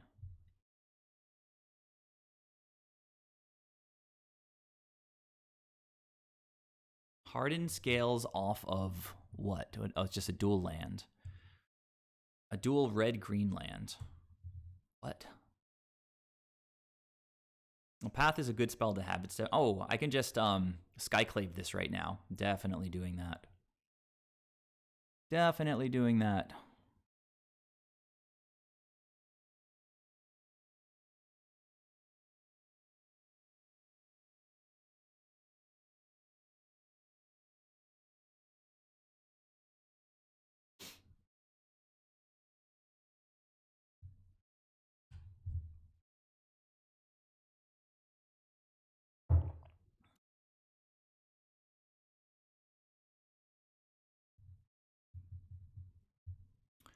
Ozolith. We get to blow that up too right now.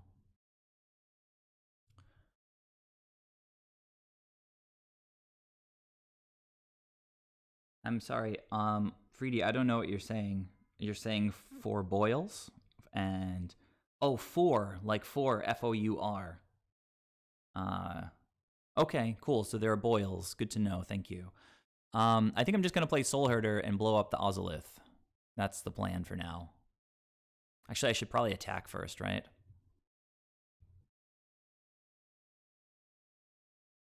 Oh, the mana, the red mana, of course. I'm with it. I got you. I'm just a little bit slow today, I guess. You were pretty clear.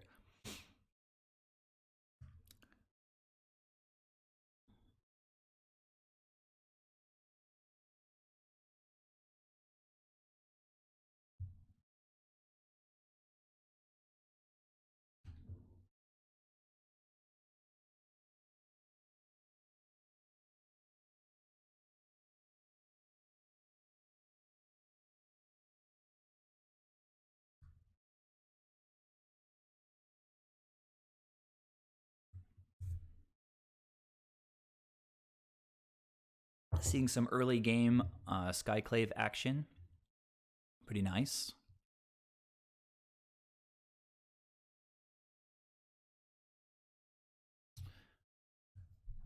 Animation module. So I always have to remind myself.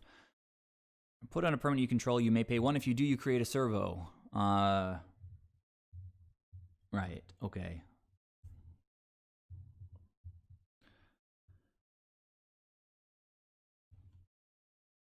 So I've got nice resources up for Chord, but I think I might just want to play an Eternal Witness and get back a land. That way I'm holding up Path for something.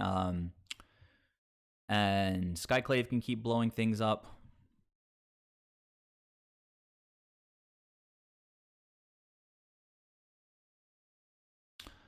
Well, we have counter spells as well.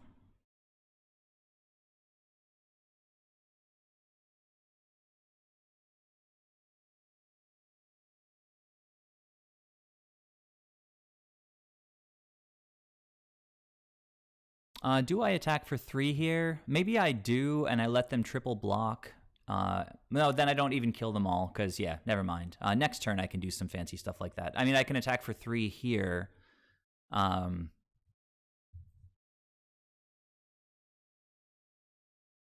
Yeah, if I attack for 3, then I can path something and make it a little bit weird for them.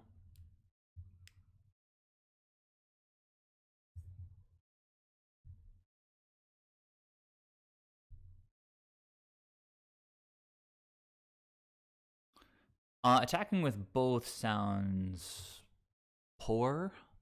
Because if they put 3 blockers in front of Soulherder, oh, I path, he goes up to 3/3. Okay, all right. I think that makes sense. If I attack with both, yeah, it's reasonable. We can see how that goes.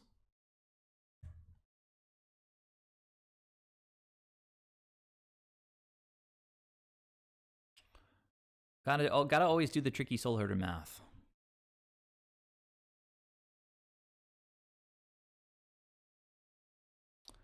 So I don't really want this guy to die.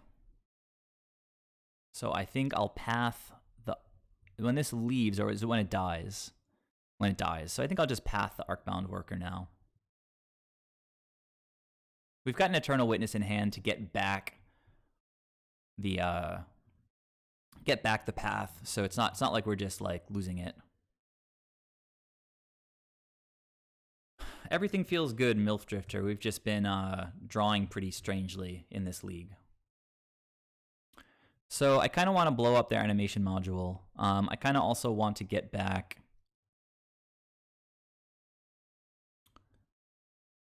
I've got another Eternal Witness in hand, so we're going to blink this thing, and we're going to blow up all their important stuff.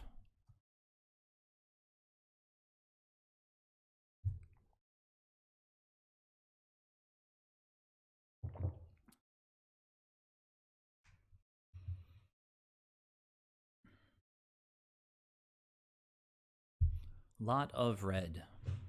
A lot of red. Okay, another animation module.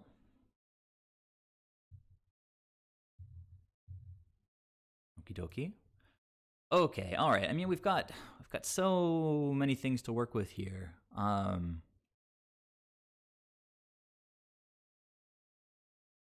even sure like what the best thing is to chord for. If I want to chord, I can just chord for another Skyclave. I can chord for another Soulherder. Seems pretty strong. I think probably just I kind of want to blink and kill that thing. So for now, I think just getting Path is they can make a 3/3. How can they make a 3/3? Venser is a nice idea. I like the idea of courting for Venser. But I don't really think it's time yet necessarily, unless they tap out to play like a big ballista, in which case maybe it is time.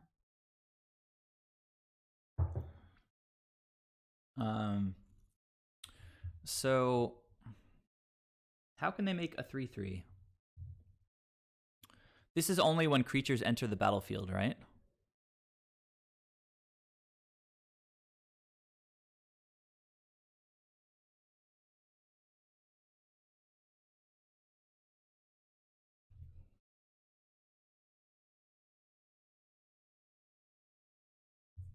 Is that right? They proliferate and then so 3 and tap this, proliferate, but they can't. Oh, they make a servo and that they can move it onto it. So that would be a 3/3. Good call. So I think I'm just going to play Eternal Witness, get back Path. I don't really see how this line loses. Rather than worry extensively about whether I want to play Uro or not right now. Get back the Path. We can attack with Aplomb.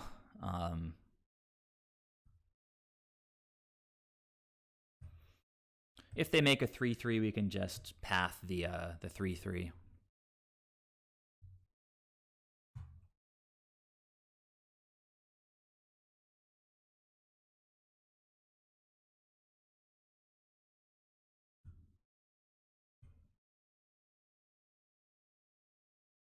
Yeah, good call on that.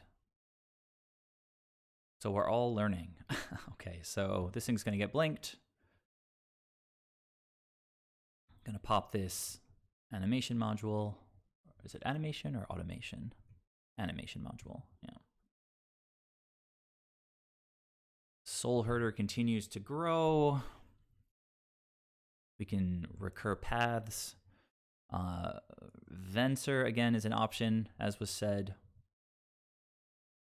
We can Court of Calling for a Noble Hierarch right now, if we feel like it.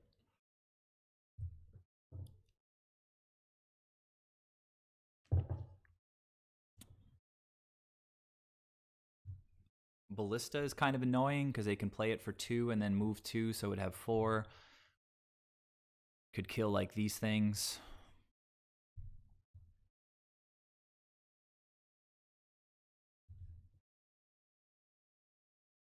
Not a lot I can do against that right now. So that is going to resolve for the time being. Maybe I get back the Skyclave later.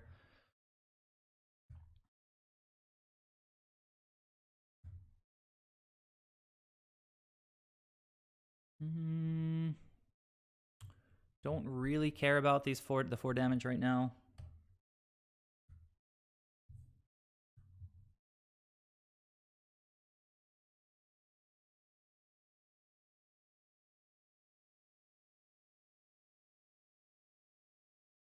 Nah, there's no deputies because I'm not playing really like a tutor deck at this point. I've only got a singleton Court of Calling. I could put in another deputy. I have played against 2 token decks today, but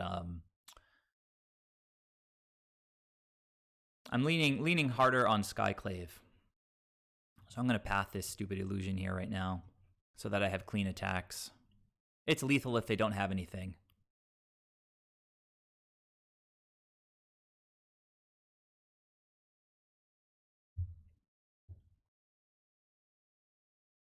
Apparently they didn't have anything. That was an unwise decision with this attack, I guess. It's a pretty dumb attack. Okay, so you guys will be happy to see that I have 4 ceremonious rejections in the sideboard. Don't need so many forces of negations. At its heart, the deck is a creature deck. Worship can stay in or come in.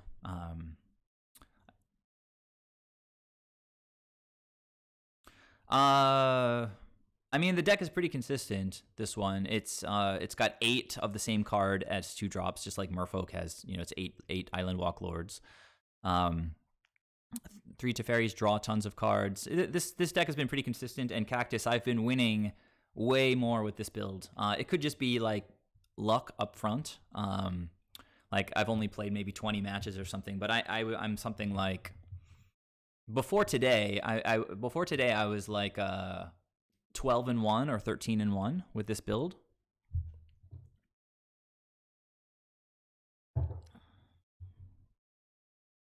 Blade Splicer, maybe not the best since they go so wide. Maybe the golems aren't that amazing, or maybe they are. I'll take Blade Splicer out and we'll sort of see if I want it. Teferi, maybe not that important. Take 2 Teferis out.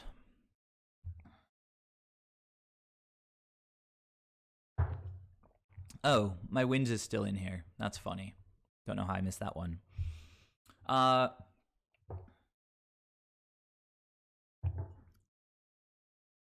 Yeah, but most of their big threats important threats are in the air. Again, we'll see how the deck feels without Blade Splicer. We can try to keep it in mind. There can be a game 3. A Cutting Cord seems okay, I guess, as the 60th card, 61st card.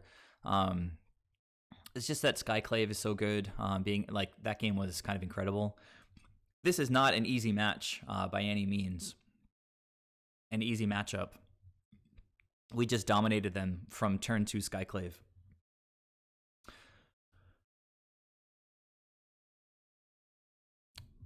I mean, even 2 forces might be too much since we have the ceremonious rejections, but I guess we'll see. This is a keep. It's not my favorite hand in the world, but it's got removal, it's got a snake, it's got an ephemerate for the snake. This is pretty stock kind of a Soulherder hand.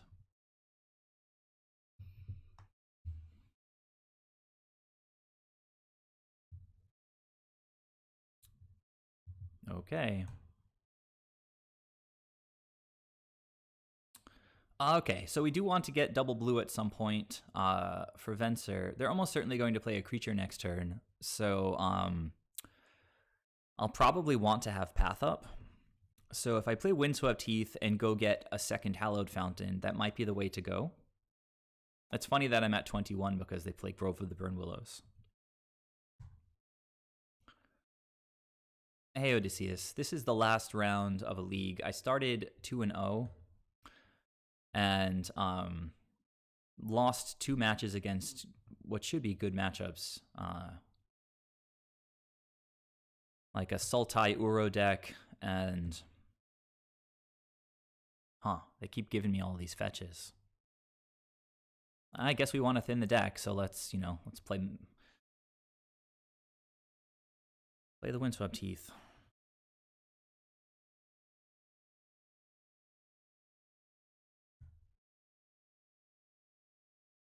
Hit me. Give me that graft. Okay, well, 2 paths is better than 1 path.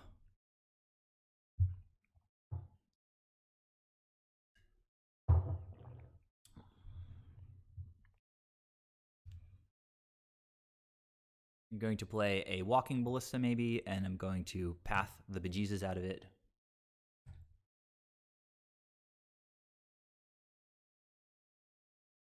Uh-huh.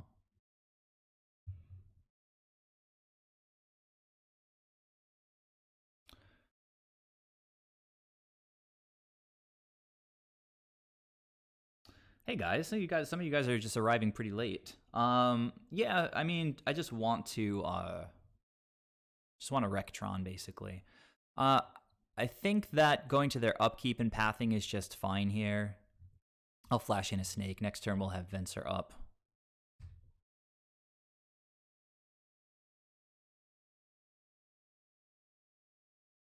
They know I have the path, so we can go ahead and hide that.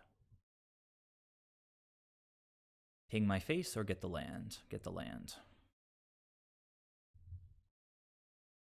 All right, so Walking Ballista number 1, effectively dealt with. And I don't know what passing the turn after playing Inkmoth Nexus represents, but it's pretty scary. Maybe they're trying to boil me, like Freedy was saying. Give me those grafts. So maybe I can always just Venser a boil, though. So maybe I should actually lure the boil out. Then I can ephemerate if they go for boil again.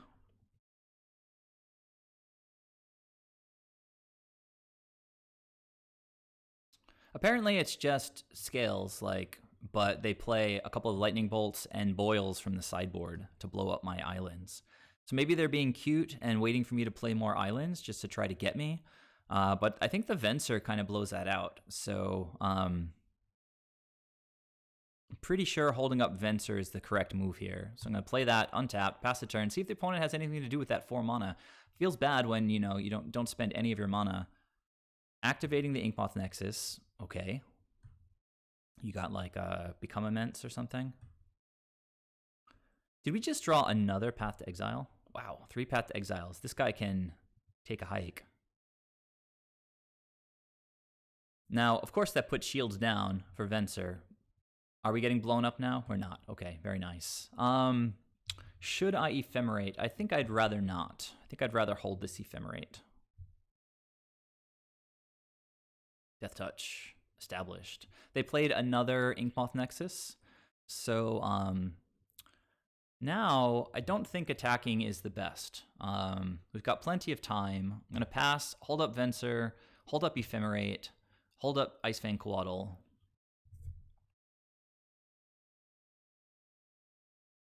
One plays another land, so they're flooding out pretty hard. They can almost cast double boil.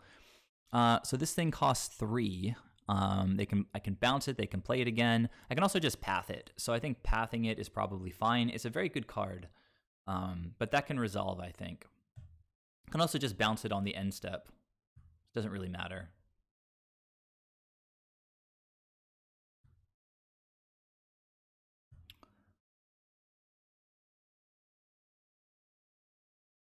So maybe I path this and I bounce their Inkmoth Nexus.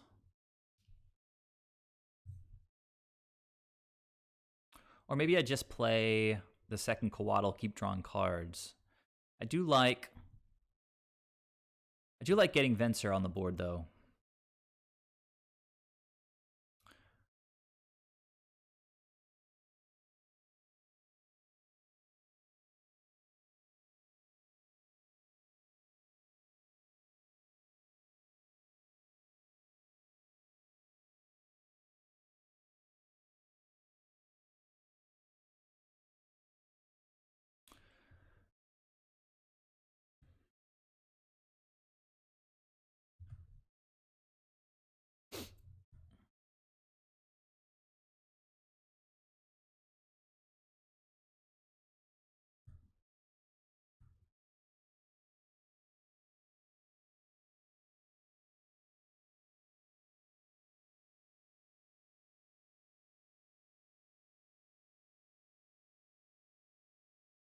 I don't think bouncing their lands is that important here, so I think drawing cards probably going to just be better. Marginal, the difference here. This just keeps whatever card I draw secret. If I draw a land, maybe slightly better if I blink the Coiling Oracle. I did draw the land, so would have been slightly better to blink the Coiling Oracle. Venser's been okay. Another Walking Ballista. So it's getting 4 counters, and I am sort of officially getting wrecked here. Actually, 7 counters. Jesus. All right, well, game over, I guess. Didn't draw any Ceremonious Rejections. They left mana up to play around. Oh, wait. I may have rushed there a little bit. I could have tried to Ephemerate, but they had another counter. In response, they would have had to bottom out the Walking Ballista. I think I just probably messed up a little bit, but got bailed out by my deck. I can now go get the Path to Exile. Unfortunately, I can't. I'm just Okay, let's see. I can't ephemerate. Well, anyhow, they don't have any ephemerates in the graveyard anyway, so just going to do this now. They can kill my Eternal Witness, but Walking Ballista down, which is obviously a win for us. I can't get more green with Prismatic Vista, so I can't cast my Ice Fang Coatl. I used all my green casting Eternal Witness, so I didn't mistap. I just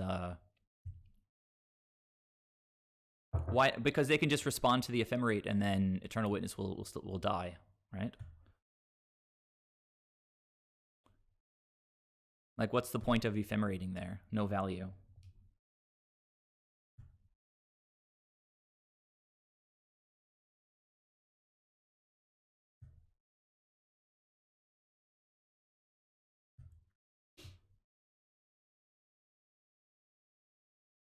Oh, okay.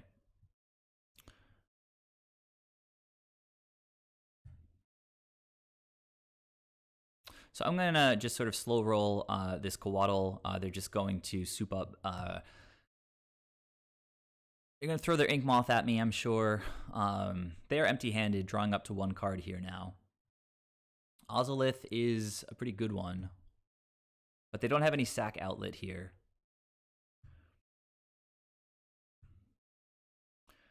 So I don't think I can really afford to trade yet, so I think I'm just going to... Why not Ephemerate Ballista? I'm not allowed to ephemerate the opponent's creatures. It's against the rules, man. So I'm just going to Ghost Block for now. And I'm going to try to... Well, maybe that thing should die. No, I want to draw some cards.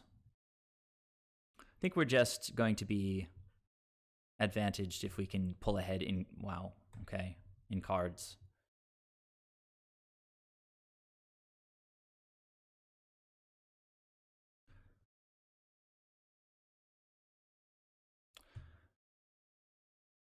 Okay, that's a good one. That's a good one.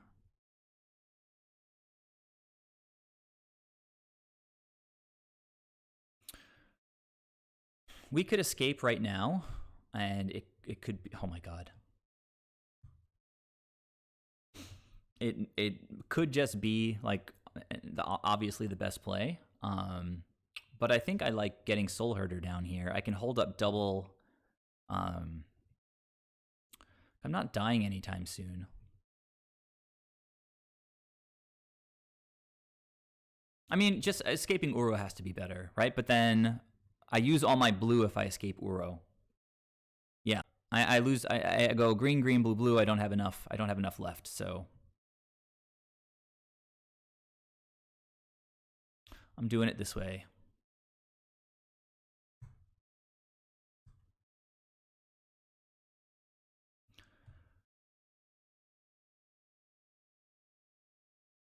All right, well, that's another way to stop a potentially lethal Ink Moth. Okay, well, sacrifice this and you gain... Oh, you don't sack this. You sack an artifact and you gain life.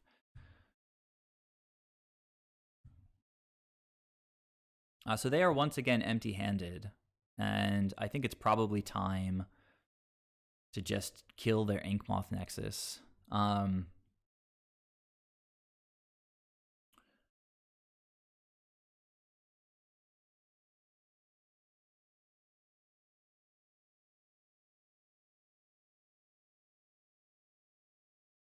Jesus, that's kind of crazy. All right. Since we're escaping Uro, I still don't know that it really matters if I kill one of these things or not, so we'll just take 4 damage. Oh wait, they have a sack outlet. I gotta stay on my toes here. We're blocking the important thing though, the infect threat. All right, so Uro, we want this dude on the battlefield.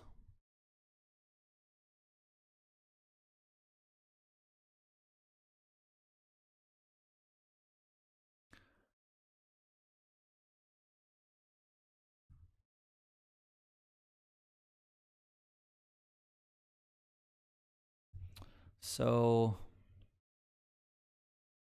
I mean, we probably don't need 2 rejections up. If I cast, I don't have mana to cast a Coiling Oracle and leave anything up. I can cast a Skyclave and kill the Ozolith. That seems pretty solid.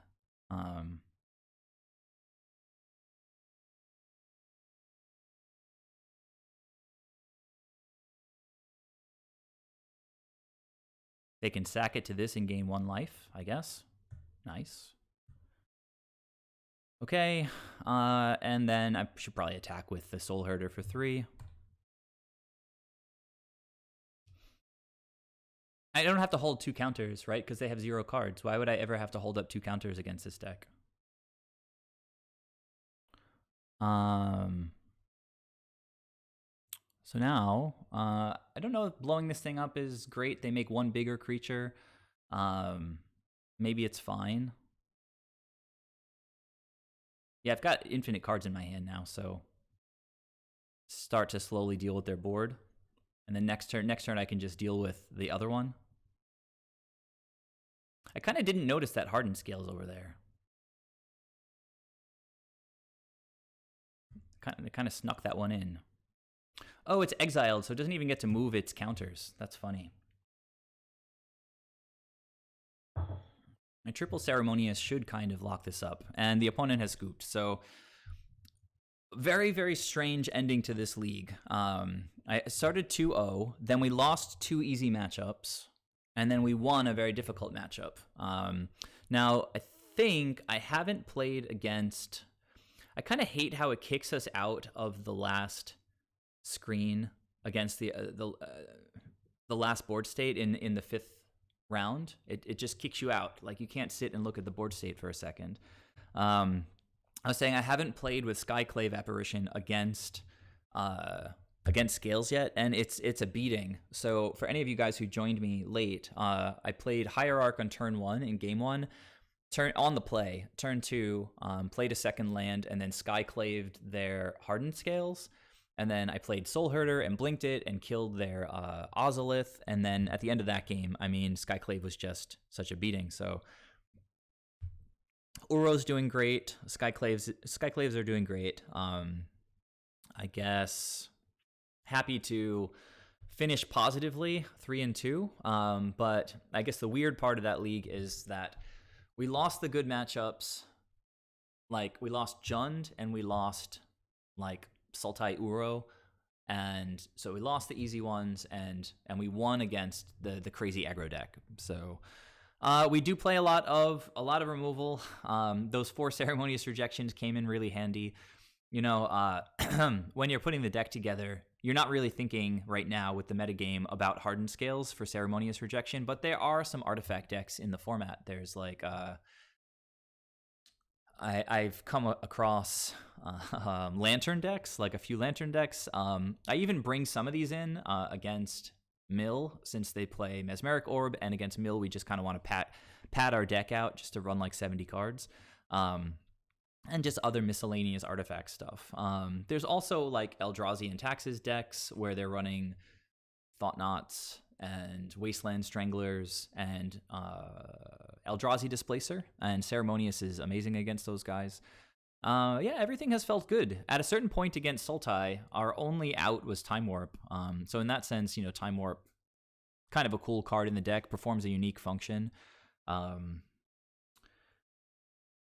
It's a good question, Drifter, whether I like it more or less.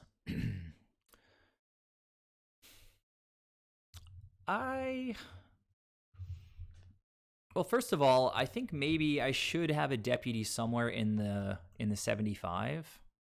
The problem is, I was thinking I'm moving away from sort of a more tutor-based build to just a more dense, just value build. I do very much like powering out 3 drops on turn 2. We've gotten better 3 drops now with Uro and Skyclave. Getting those guys out, and Blade Splicer is another good one on turn 2. So Noble Hierarch has some power behind it. Even just getting Soulherder down on turn 2 can be great tempo, because then You untap on turn 3, you play a great creature, maybe even Venser, start bouncing multiple things. So if I were going to play a deputy in here somewhere, I would trim.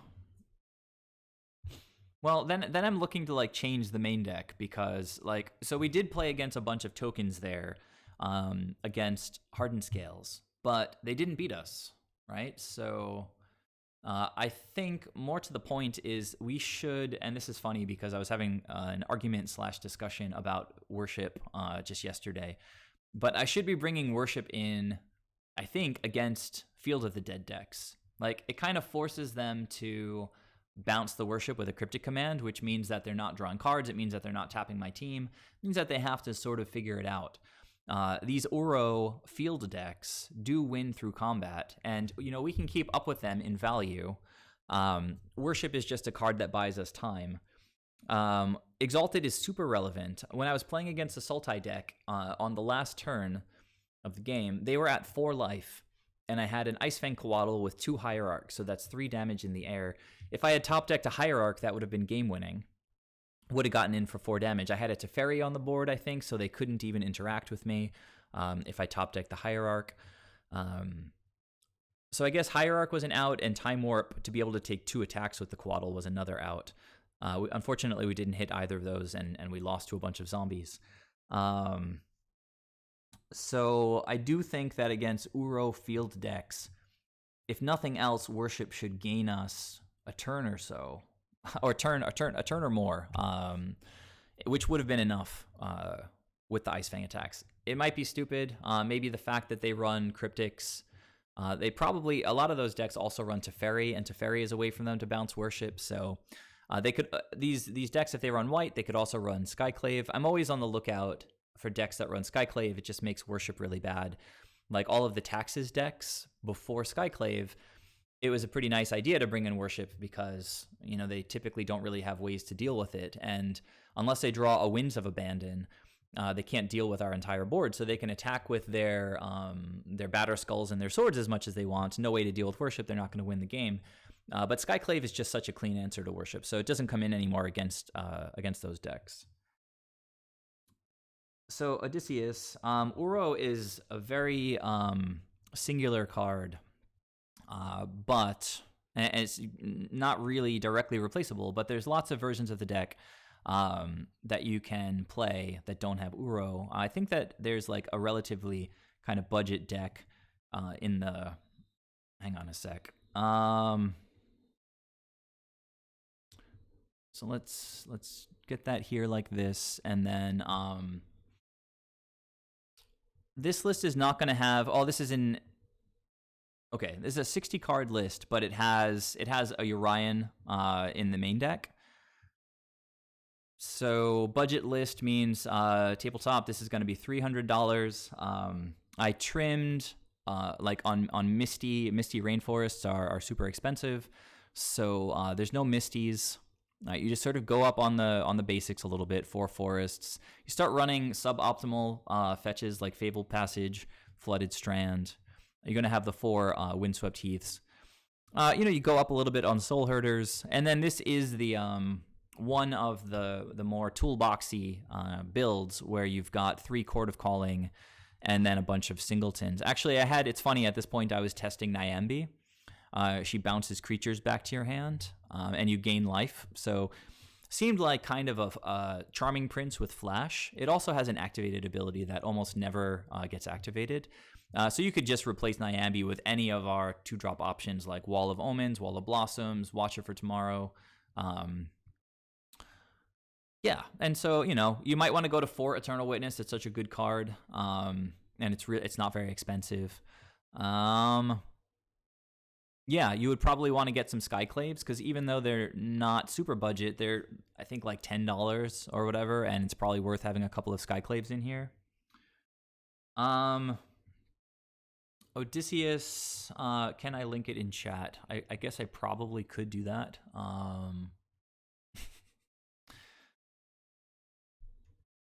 Let's see.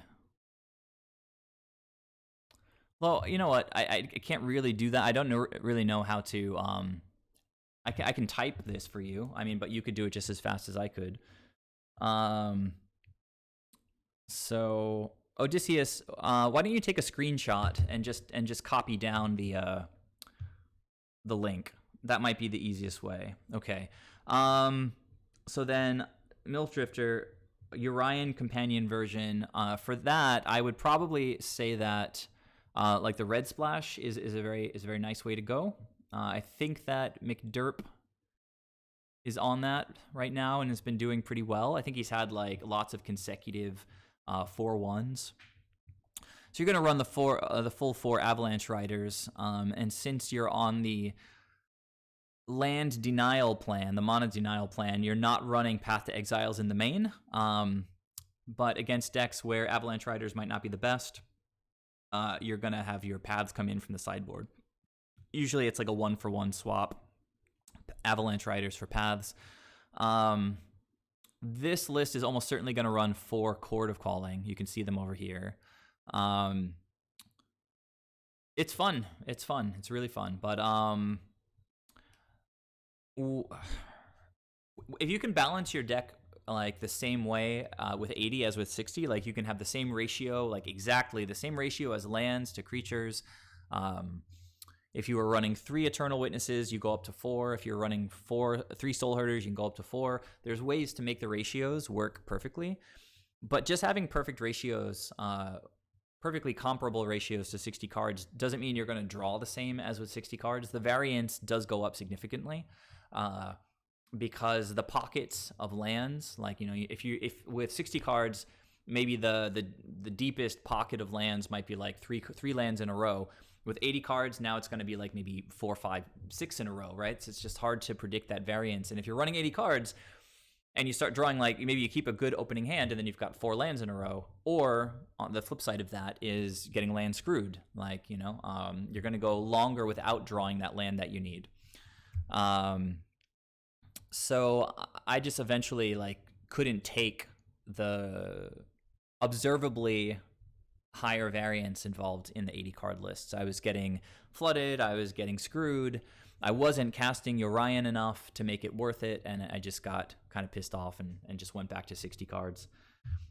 So yeah, I mean, Avalanche Riders is a pretty cool card. You can see there's 8 dorks involved, so you're really trying to power out the Avalanche Riders. You're also trying to power out like Venser against Tron specifically. Like the Riders and Venser are sort of, you know, 2 sides of the same coin. You're just denying them their mana. So anyhow, MILF Drifter, if you're part of the Discord, you can find the link. It's the Soul Rider deck in the pins up here in the Discord. And if you're not on the Discord, you should be, first of all. Second of all, you can just take a screenshot of the link and just type it in, and you should be good to go. Yeah, I thought the name was pretty clever as well. Last thing I'm going to do today, guys, is just check out who else is streaming right now. Because I'm on the Card Hoarder Network. You can see their logo on the right side. And there's lots of streamers on the network as well. And so I see Yama Killer is streaming right now. So I'm going to try to send you guys over to Yama Killer. Before I do, I'll just ask if any of you guys aren't following the channel. I really appreciate it when people give me those follows. Helps the channel grow. If you want to subscribe to support me, that would be massive. If you have Amazon Prime, you can subscribe to me for free. You just have to link your Amazon account to your Twitch account. It just takes like 30 seconds. All right, so we got MILF Drifter sorted on the list. We got Odysseus sorted on the budget version. So with all that stuff figured out, I'll say the next time I'm going to stream is probably Monday. I'll be back with more Soulherder. I'll almost certainly be on the same build. I've been enjoying it quite a lot. Might think about Deputy, but I'm sort of leaning towards not bringing it back in right now. All right, so let's see. All right, so if you guys want to go check out Yama Killer's stream, he's a really awesome player, very talented, and a cool guy as well. Tell him that Merfolk Joe says hello, and I'll see you guys on Monday. Thanks again.